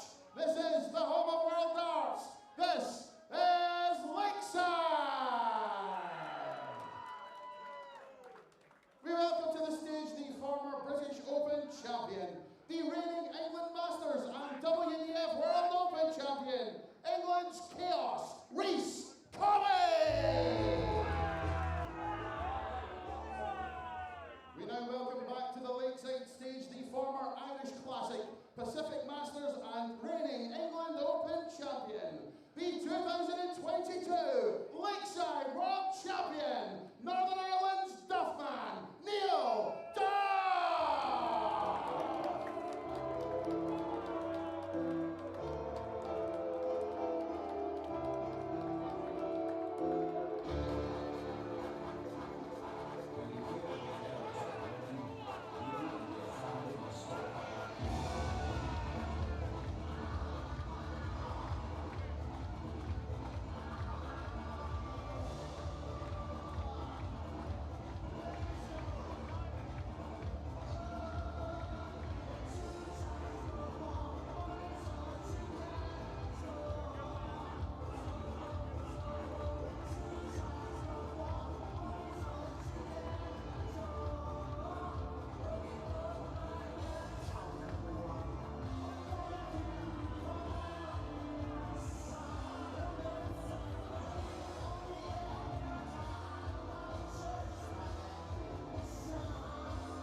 A former Lakeside champion joins the party to conclude tonight's action.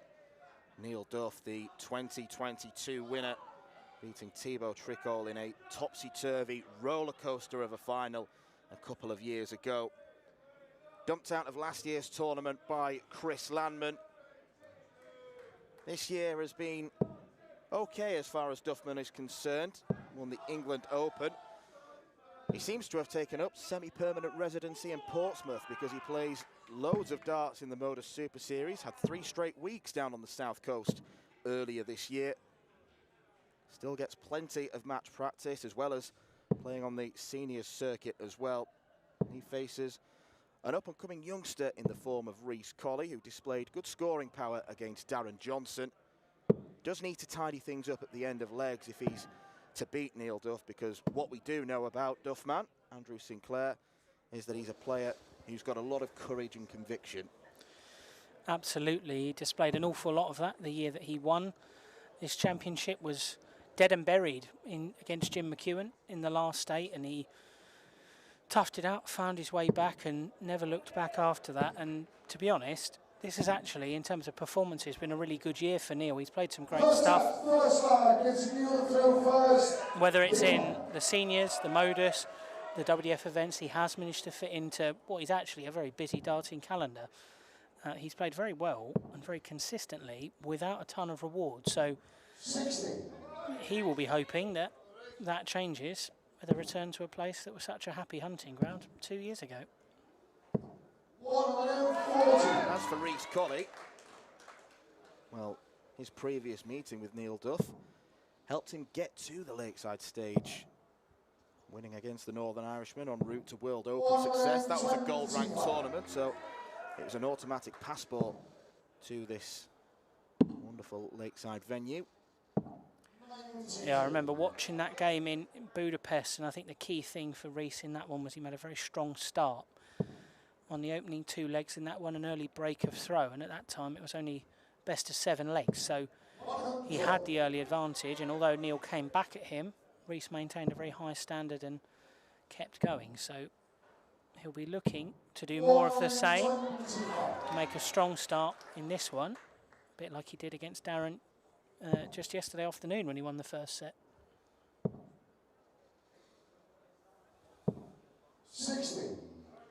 Rhys Colley, 143.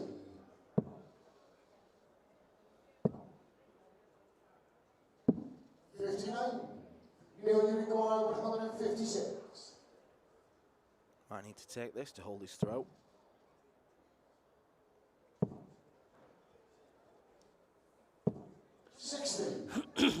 Rhys Colley, 84.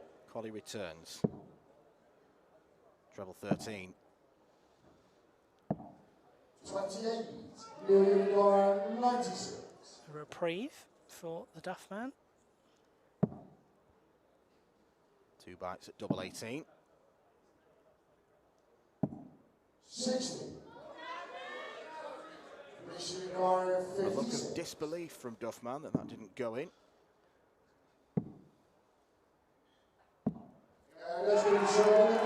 Colley breaks through. Second leg is Rhys first. Promising start.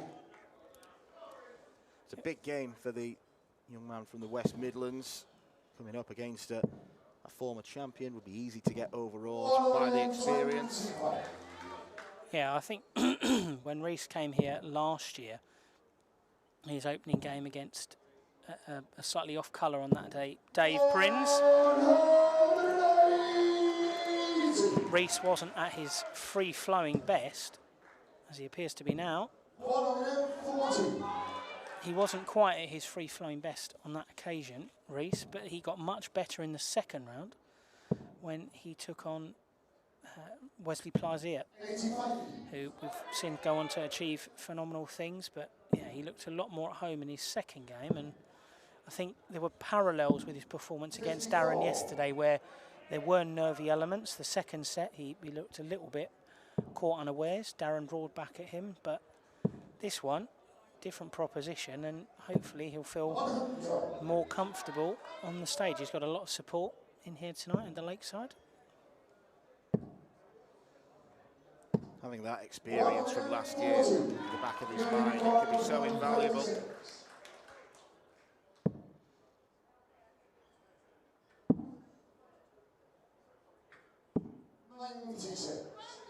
Issuing card 42. Double 16.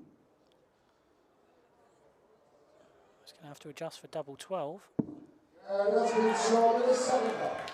Reese Taking that step back helped Reese Colley. First attempt at double 16 was a proverbial country mile off.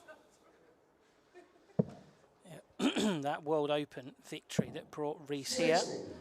Played some really good stuff and had to dig himself out of a hole in the quarterfinals. He was up against Mark Barilli of Scotland. Mark led 3-0, looked a cut above, and then something changed where Mark had been hitting and Reese had been missing. Everything turned around and Mark ended up losing that one 4-3 without getting a dart at a double. Then beat Krzysztof Kachuk convincingly in the semis. And then a marvellous final against Jimmy Van Ski, where myself and Anthony Dundas called in a 170.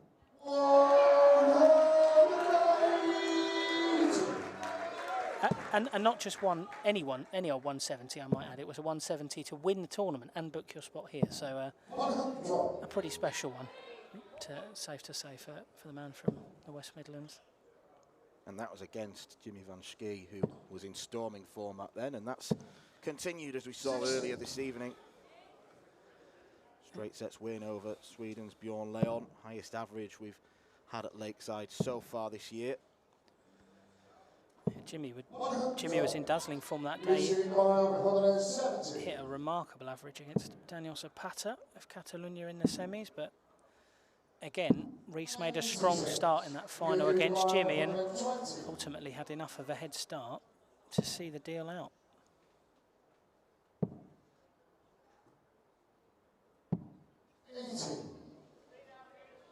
Receiving card is 74. This would be a nightmare start for Neil, losing 3 straight legs when he's had the darts in this first set.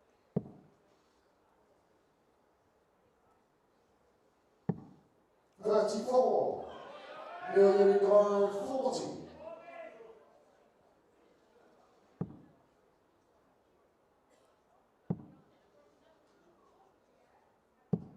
He wasn't going to be kept down for long.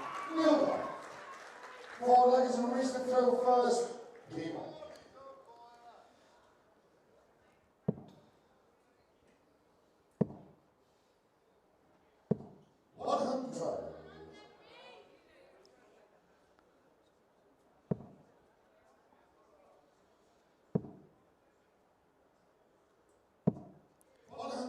Neil arrived here at the Lakeside yesterday and has been practicing for much of yesterday evening and much of today with his friend and compatriot Barry Copeland, who will see in action tomorrow, the man they call the Daddy. So very much looking forward to that one. Barry's a very colourful character, an entertaining presence on the stage. It's a potential third-round meeting, an all-Northern Ireland clash if Duff overcomes Colley and Northern Ireland triumphs over England, with Copeland in action against Aaron Turner. Although I'm sure Barry is currently rather disappointed, not just because Neil's behind, but his beloved West Ham are 2-0 down as well. So he'll be hoping one of them's able to pick up a win. Anyway. Probably West Ham. 94. Football comes first. 61.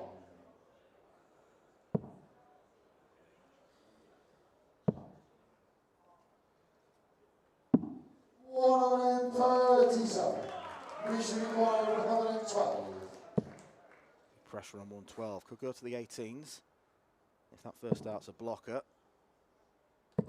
60. You require 24.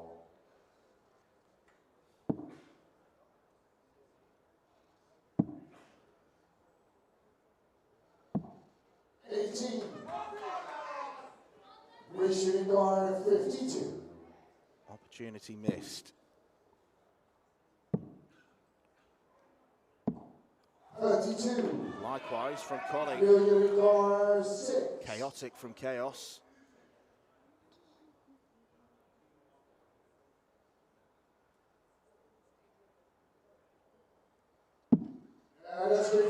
Double three straight in. He went aggressive, he had to. Fifth flag is Neil the throw first. So common to see players throw really tentative darts at those small doubles. Neil took his time with that first start and found the middle of the bed. And now he's, having been on the receiving end of 3 set darts, he now is back in the driving seat, or maybe not. 108.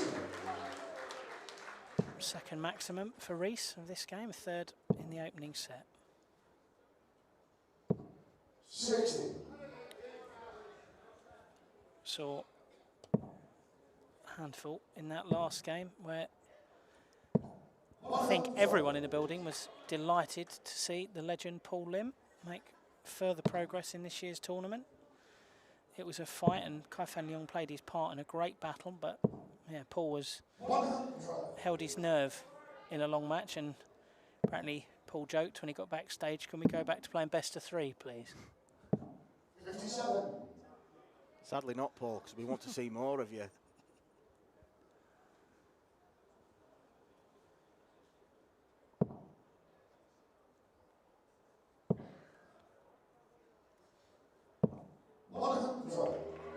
Viinikainen 164.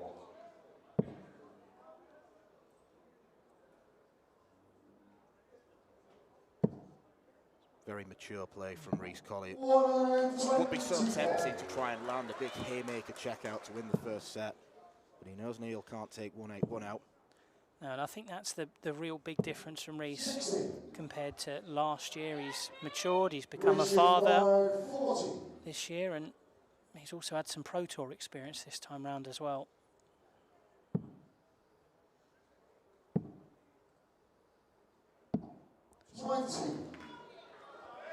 Viinikainen 121.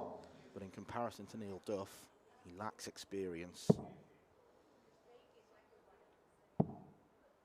Bullseye for the first set. 96. Viinikainen 20.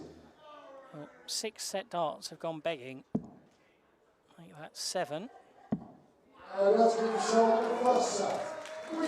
Don't make that 8 because double 10 has allowed Rees Colley to win 2 of the first 5 legs, and consequently Second set set, first up. leg is Rees to throw first. Game on. Rees did make his first Pro Tour appearances this year, earlier in March in Hildesheim, and it was on the back of a Challenge Tour weekend.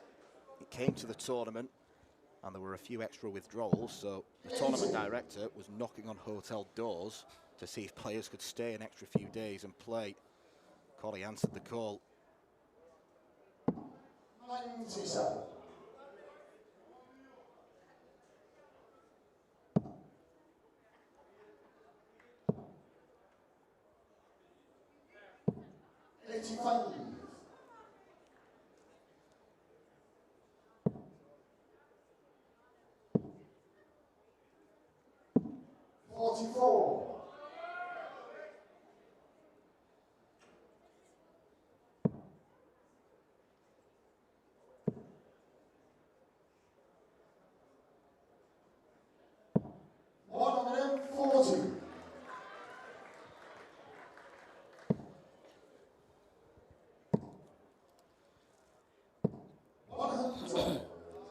Sure, he won't mind me saying this, but Neil is looking in pretty lean shape this year. He looks healthier and perhaps a little sharper than he did last year when he made the quarterfinals.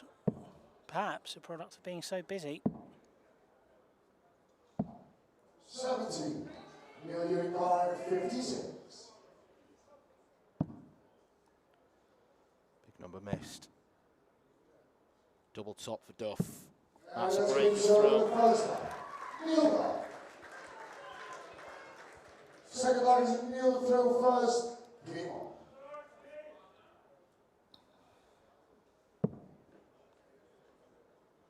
Reese can't get too disheartened though. He's giving himself chances. He's had darts to win every leg so far.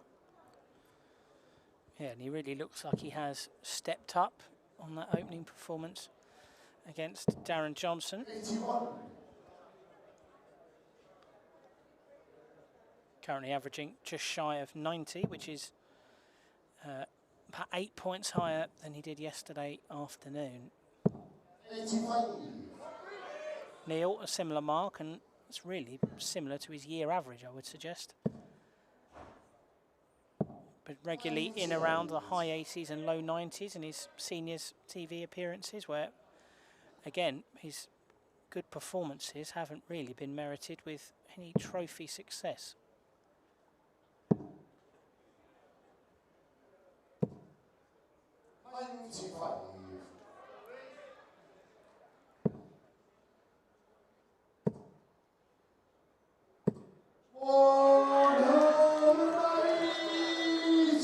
You know that Reese Colley is a very powerful scorer. Already that's been on display. 4 180s in the last 5 legs.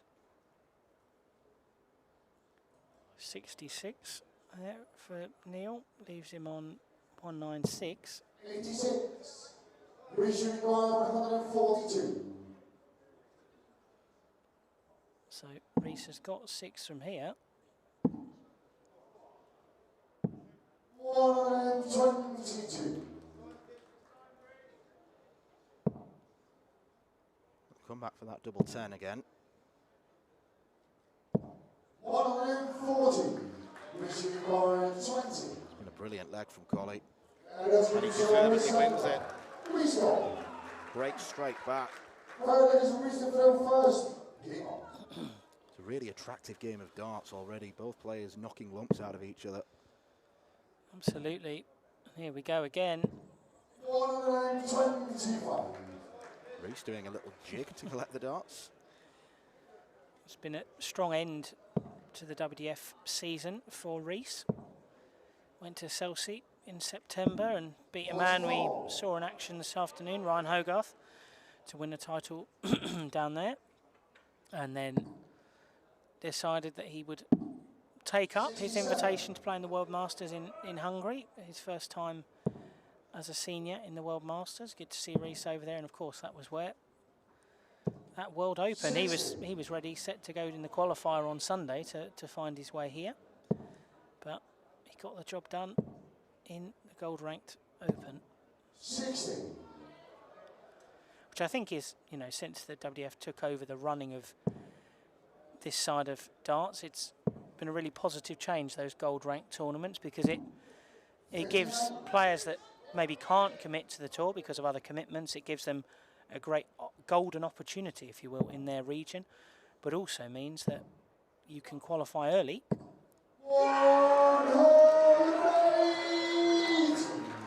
As we saw Marco Cantala and Lorraine Hyde do last month, and then it takes the pressure off you for the next however many months.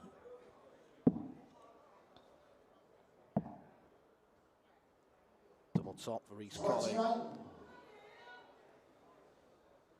Well, there's no question, if Colley keeps hitting a 180 in every leg, Neil Duff is in a world of trouble. Absolutely. 5 already.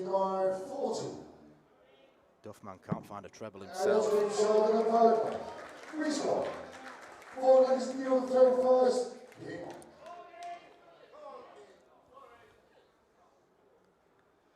Some shouts have come on Neil in the audience. There are a number of Neil's compatriots from Northern Ireland in the house here tonight. I've seen mooching about the arena this evening. 140. Really has been a fantastic evening session here. Having seen Jimmy dazzle early on, and then 60. Bo book her spot in the second round. And in turn, coming very close to a 9-darter from Kirsi Viinikainen. 100. Kai van Leung threatened one as well, and how ironic that would have been. The second ever Lakeside 9 darter was against the man who hit the first one all those years ago. Yeah, you saw the players' room empty out. Everyone came outside to see if Kai Fan would be able to do it, but ultimately not to be in the end. But I'm sure Kai Fan in the heat at the moment will have been disappointed, but when the adrenaline wears off, I'm sure he'll be very proud of how he played tonight. Kai Fan come back from 2-0 down, force that decider. Oh, he went for it.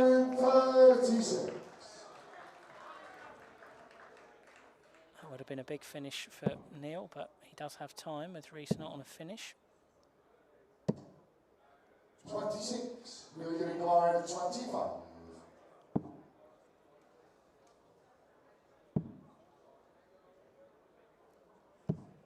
And it's been shown in the corner. Takes double A under no pressure. First leg in the match that Collie has had no chance of taking it out. I almost think Duff went for the 161 just to, if he hit it, maybe let out a roll, maybe get a cheer from the crowd, get them on side. Absolutely. He does like to make the stage his own, Neil.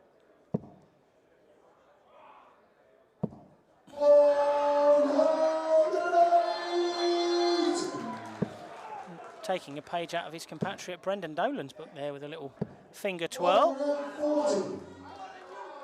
New addition to the Duffman playbook. Is a 9 darter part of the Duff playbook? Not yet, but hopefully. Not yet, you see.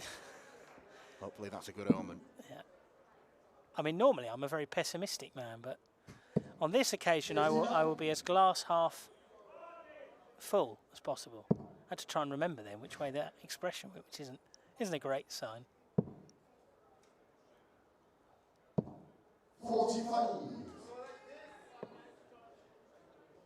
Slightly more pedestrian visit that time from Neil, but still down to a finish. 59, million guard 136. It gave Collie a chance, but it's another treble-less score. Well, there was so much room to the left, he went too far across. 76. Reaching guard 148.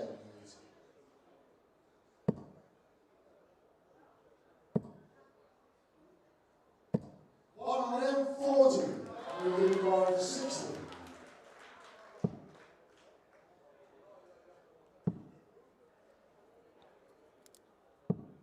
40.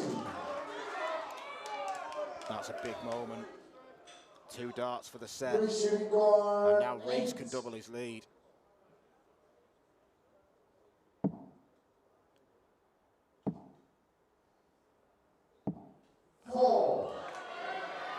Three set darts of his own go begging.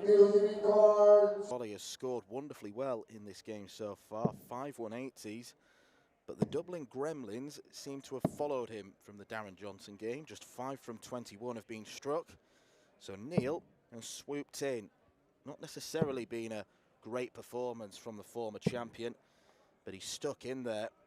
Reese Collie had darts, 3 of them in total to take set 2. And now his evening's work has been extended, and Andrew, he just needs to get those out of his mind as quickly as possible. First line, it's Neil the first. Absolutely. I mean, Reese, it took him his 8th set dart to take the first set out, and last time he only got 3, but yeah, you can score as well as you want, but as we saw with Benjamin Pratnamar this afternoon, he finished with a higher average than his opponent, Carl Wilkinson, but lost 3 sets to 0 because he went 3 out of 33 on the doubles. So it's not been as much of a horror show for Reese, but he has to take those chances because Neil, in terms of standard, is right there with him, and he's the sort of player who will punish and prey upon any weakness he can find in his opponent.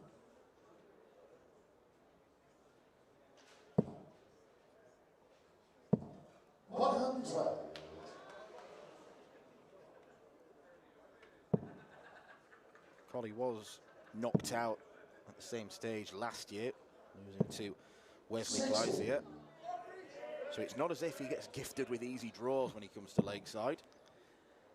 No, and that's, I suppose, the peril is that he has been a gold event winner on both occasions, but that's meant that he's in one of the unseeded pots for the draw. So you win, and then there's always the danger that you run into a brick wall, which is, I think, how certainly Bjorn Leung felt after our first game earlier. Played marvellously well, and then to beat Patrick Kovac, and then you run into Jimmy, who a 117 first 9 average in that game, Jimmy, which I think would give anybody a run for their money. An outstanding performance, and to be honest, not an awful lot that the Lion King could do. 12 or treble. Leaves the bullseye.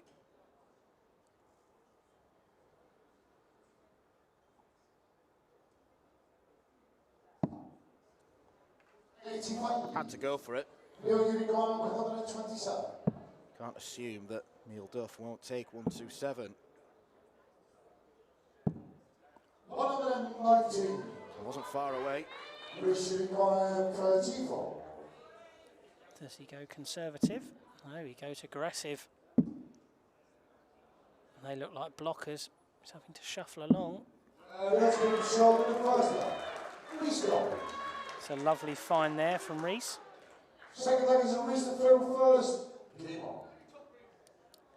do remember speaking to Rees when he won that British Open, his first WDF title. And he was saying to me that he didn't expect to win, not because he wasn't playing very well, but that when him and his brother drove across from the West Midlands over to the Bridlington Spa in Yorkshire, Rees realised he hadn't brought his darts with him. And not great, so he had to borrow his brother's darts. And his brother's darts were a £10 set he'd bought in Argos for the purposes of going to the British Open. So Rees won the British Open with his brother's £10 Argos darts. Were they even made of tungsten? I think just about, but they got the job done for him. 20% tungsten. They got the job for him. They got the job done for him on that occasion. Although I think he has moved to a fully fledged set of darts now. But it has always made me chuckle, that little anecdote, especially in Rees's rather profound Brummy twang, which, if you've ever spoken to the lad, you can imagine was a highly humorous conversation. Quite a few expletives thrown in as well, but I'll save those for the viewers. 65. Rees shooting around 145.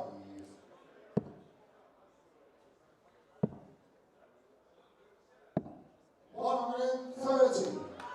When you don't want the ball, that's when you most often hit it. Need a treble. Oh, he's going double-double. 56. Rees shooting around 50.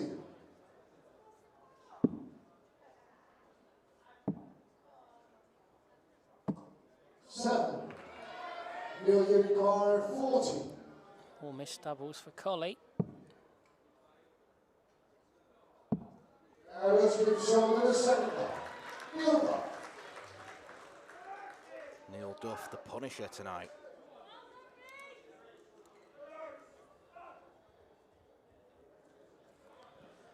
It's our 8th break of throw in 12 legs so far in this game, which I think underlies what we've been speaking about. They both scored well, but Rees hasn't always been able to take the chances he's laid up for himself.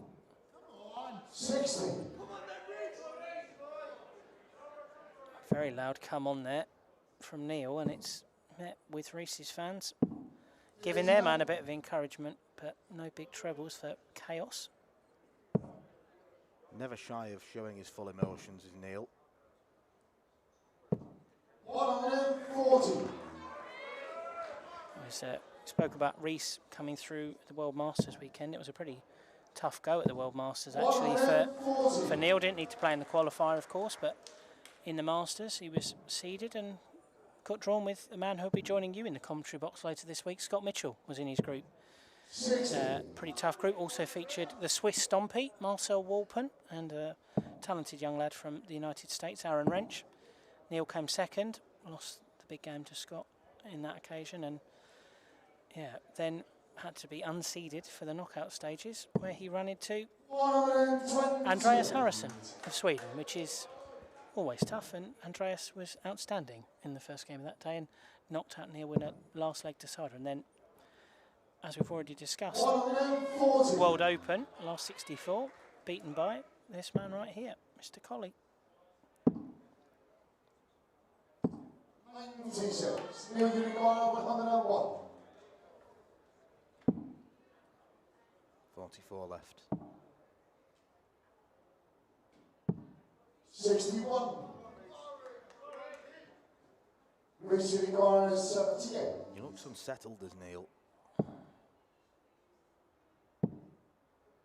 Just in the 20. That's in the heart of tops. Restore. Another break of throw.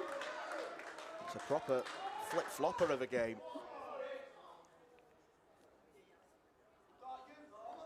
Forward line is a wrist to throw first. Game on.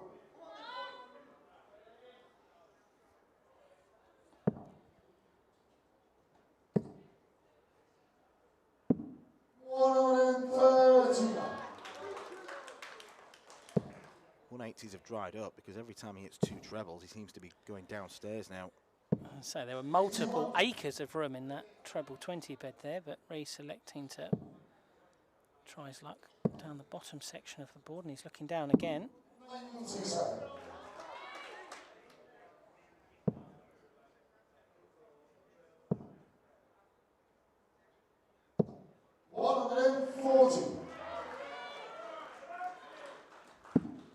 Neil returned to the international fold this year, playing for Northern Ireland. He wasn't playing for them in 2023, but was back this year.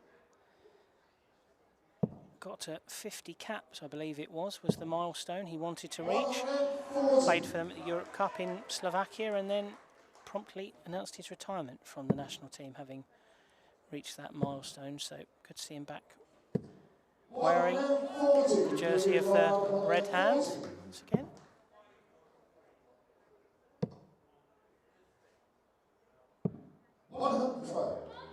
Reaching on 82.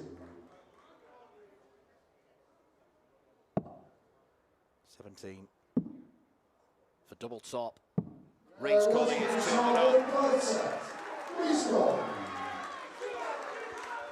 He's holding his nerve expertly. 4 taps, first leg, gets a wrist to throw first.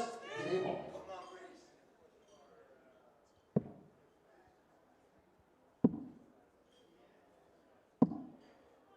48.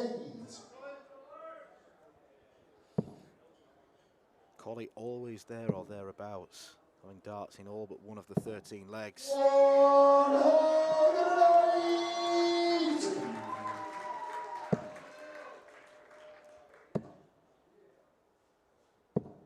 60.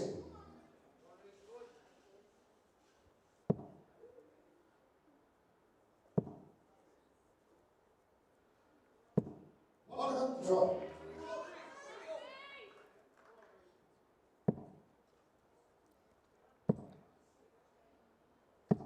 108. Colley ends the 180 drought, which for him lasted a grand total of 6 legs.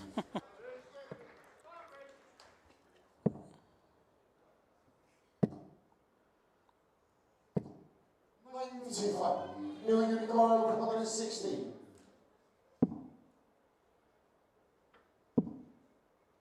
Double top. 76. Greaves Unicorn 180. Colley looking at the same target. 90. New Unicorn 40.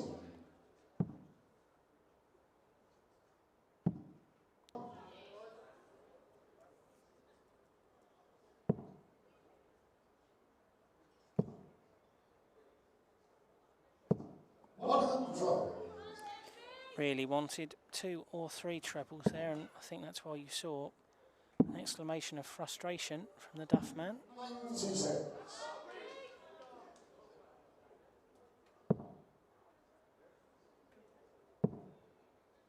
The support for Reese is becoming more vocal. 16. Reese shooting guard 105. Neil slows it down a little bit there. Reese now needs a treble. He finds it. 65. Doesn't find tops, but will come back.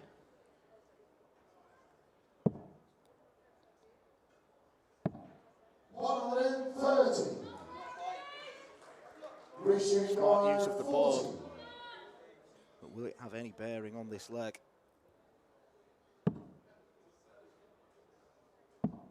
No, Reese Colley displays yet more coolness.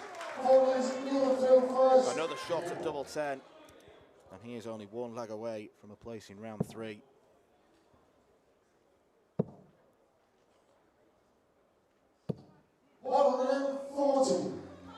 Reese showing the benefit of having played on this stage yesterday afternoon. And he's looked incredibly mature and confident this evening. 59. But Duff dipping low there. 41. A good start from Neil, potentially undone if Reese can find some trebles. 60.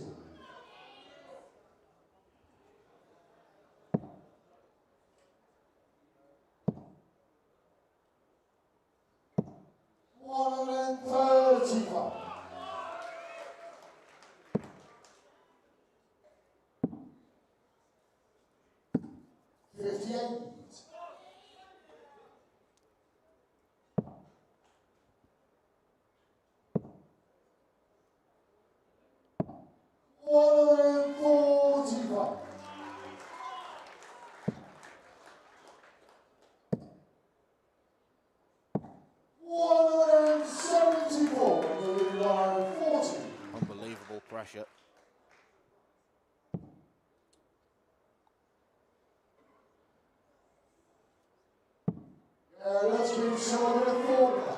Neil Duff doesn't feel the pressure, even with only one dart left.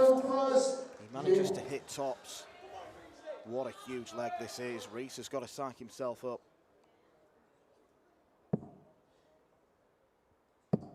He's throwing for a place in the last 16. 125.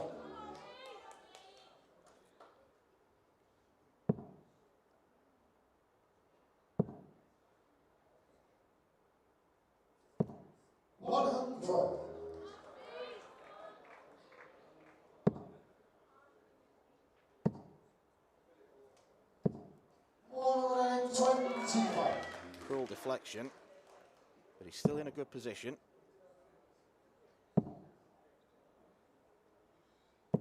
He was in a good position.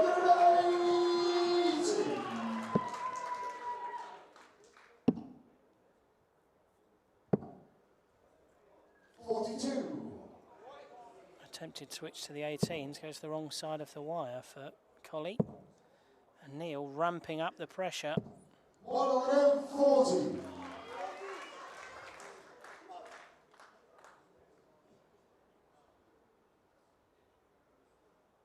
Neil's up the scoring power at exactly the right time. 64. Viinikainen 81.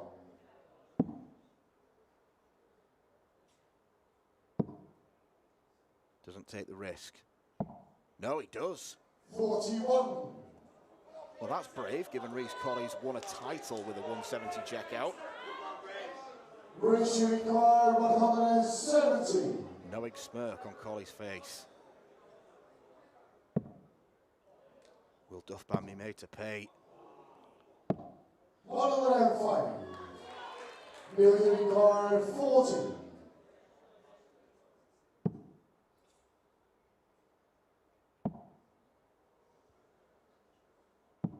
Nerves of pure steel from Neil Duff. He is back in control. 41. He took the gamble. And in terms of percentages, he was right to do so. The likelihood of Collie taking 170 was small, as good a player as he is. 40.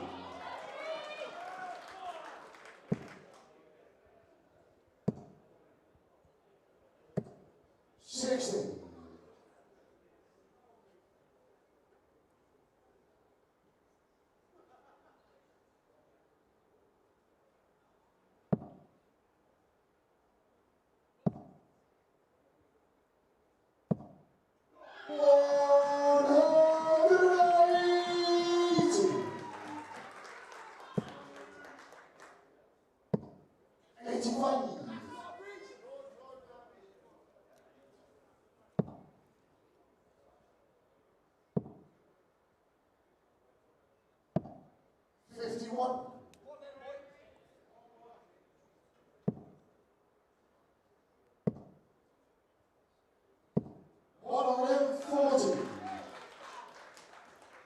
That's a better scoring visit for Reese, but still some way behind. And if Neil takes this, it'll be the first time he's led in the entire match.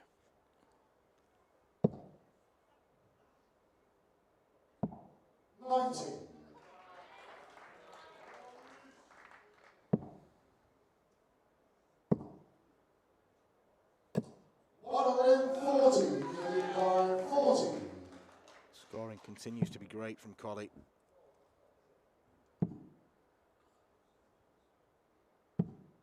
No score.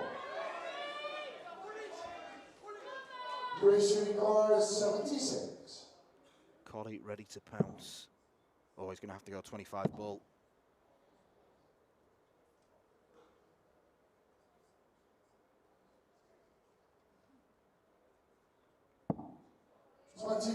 That was a mess. 40.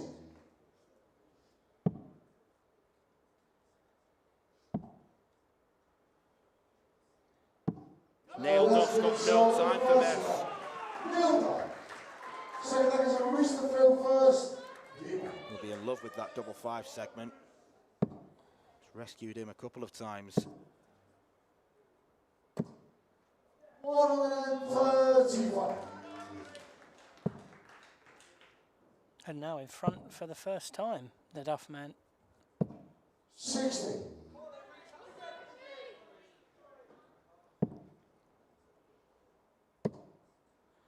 Although he has told me before, 60. Neil, he's not as keen on the Duff man nickname as he once was. It was fun when he only played the odd tournament here and there, but maybe felt it wasn't quite befitting of a world champion. So 140. no longer does the Simpsons superhero appear on his shirts, 96. but it's there in spirit nonetheless. Which is a great shame for us all.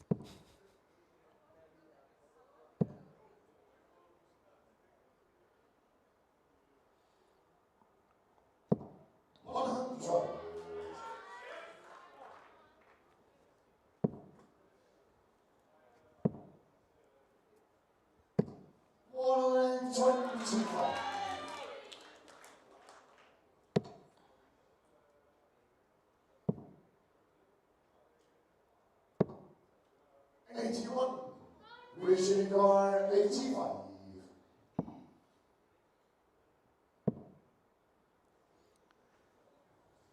Missed the big number by a distance. 45.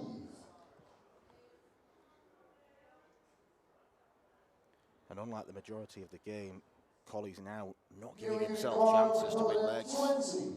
No, a couple of sloppy set-up shots in a row there from Chaos. He might well be punished. Shanghai, that may be too high. Let's give a shot in the second half. Neil Duff. Huge emotion from Neil Duff. Third line is Neil Duff first. Keep on.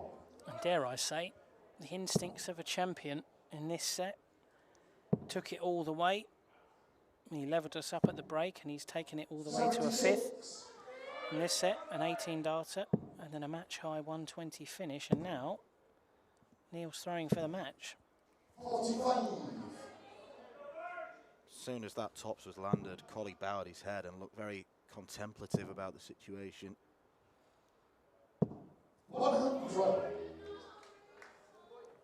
Could well be that the frustration is setting in and the pressure that Duff has been building 45. is starting to build. That's a second trebleless visit in a row.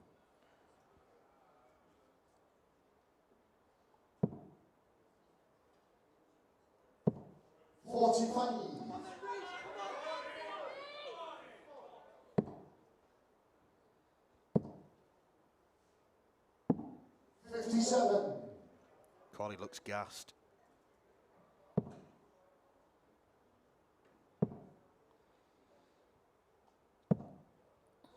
I think the last few legs have been a body blow. 44. Will be a learning curve for Collie.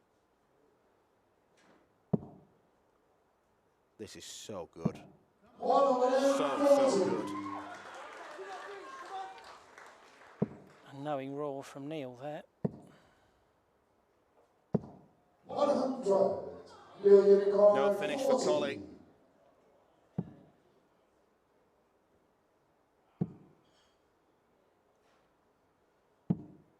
Discount the Duff man at your peril.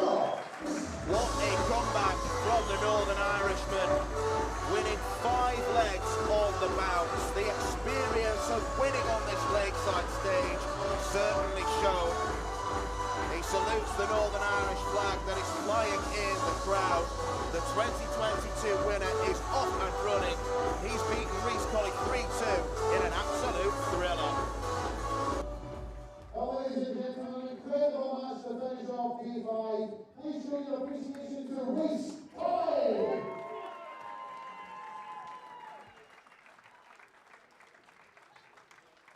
And the former champion marches on to the third round, Neil Duff.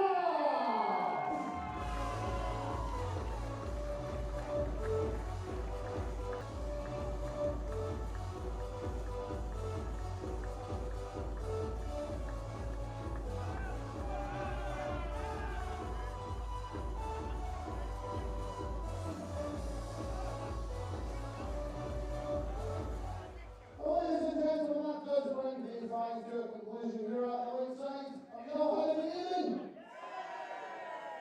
Who's coming back tomorrow? Outstanding stuff. Well, everyone coming back tomorrow, we will see you for the start of the afternoon session at 1 o'clock. Everyone else, thank you all very much for coming along to the lakeside tonight. Safe journey home, and we will see you next time. God bless and good night.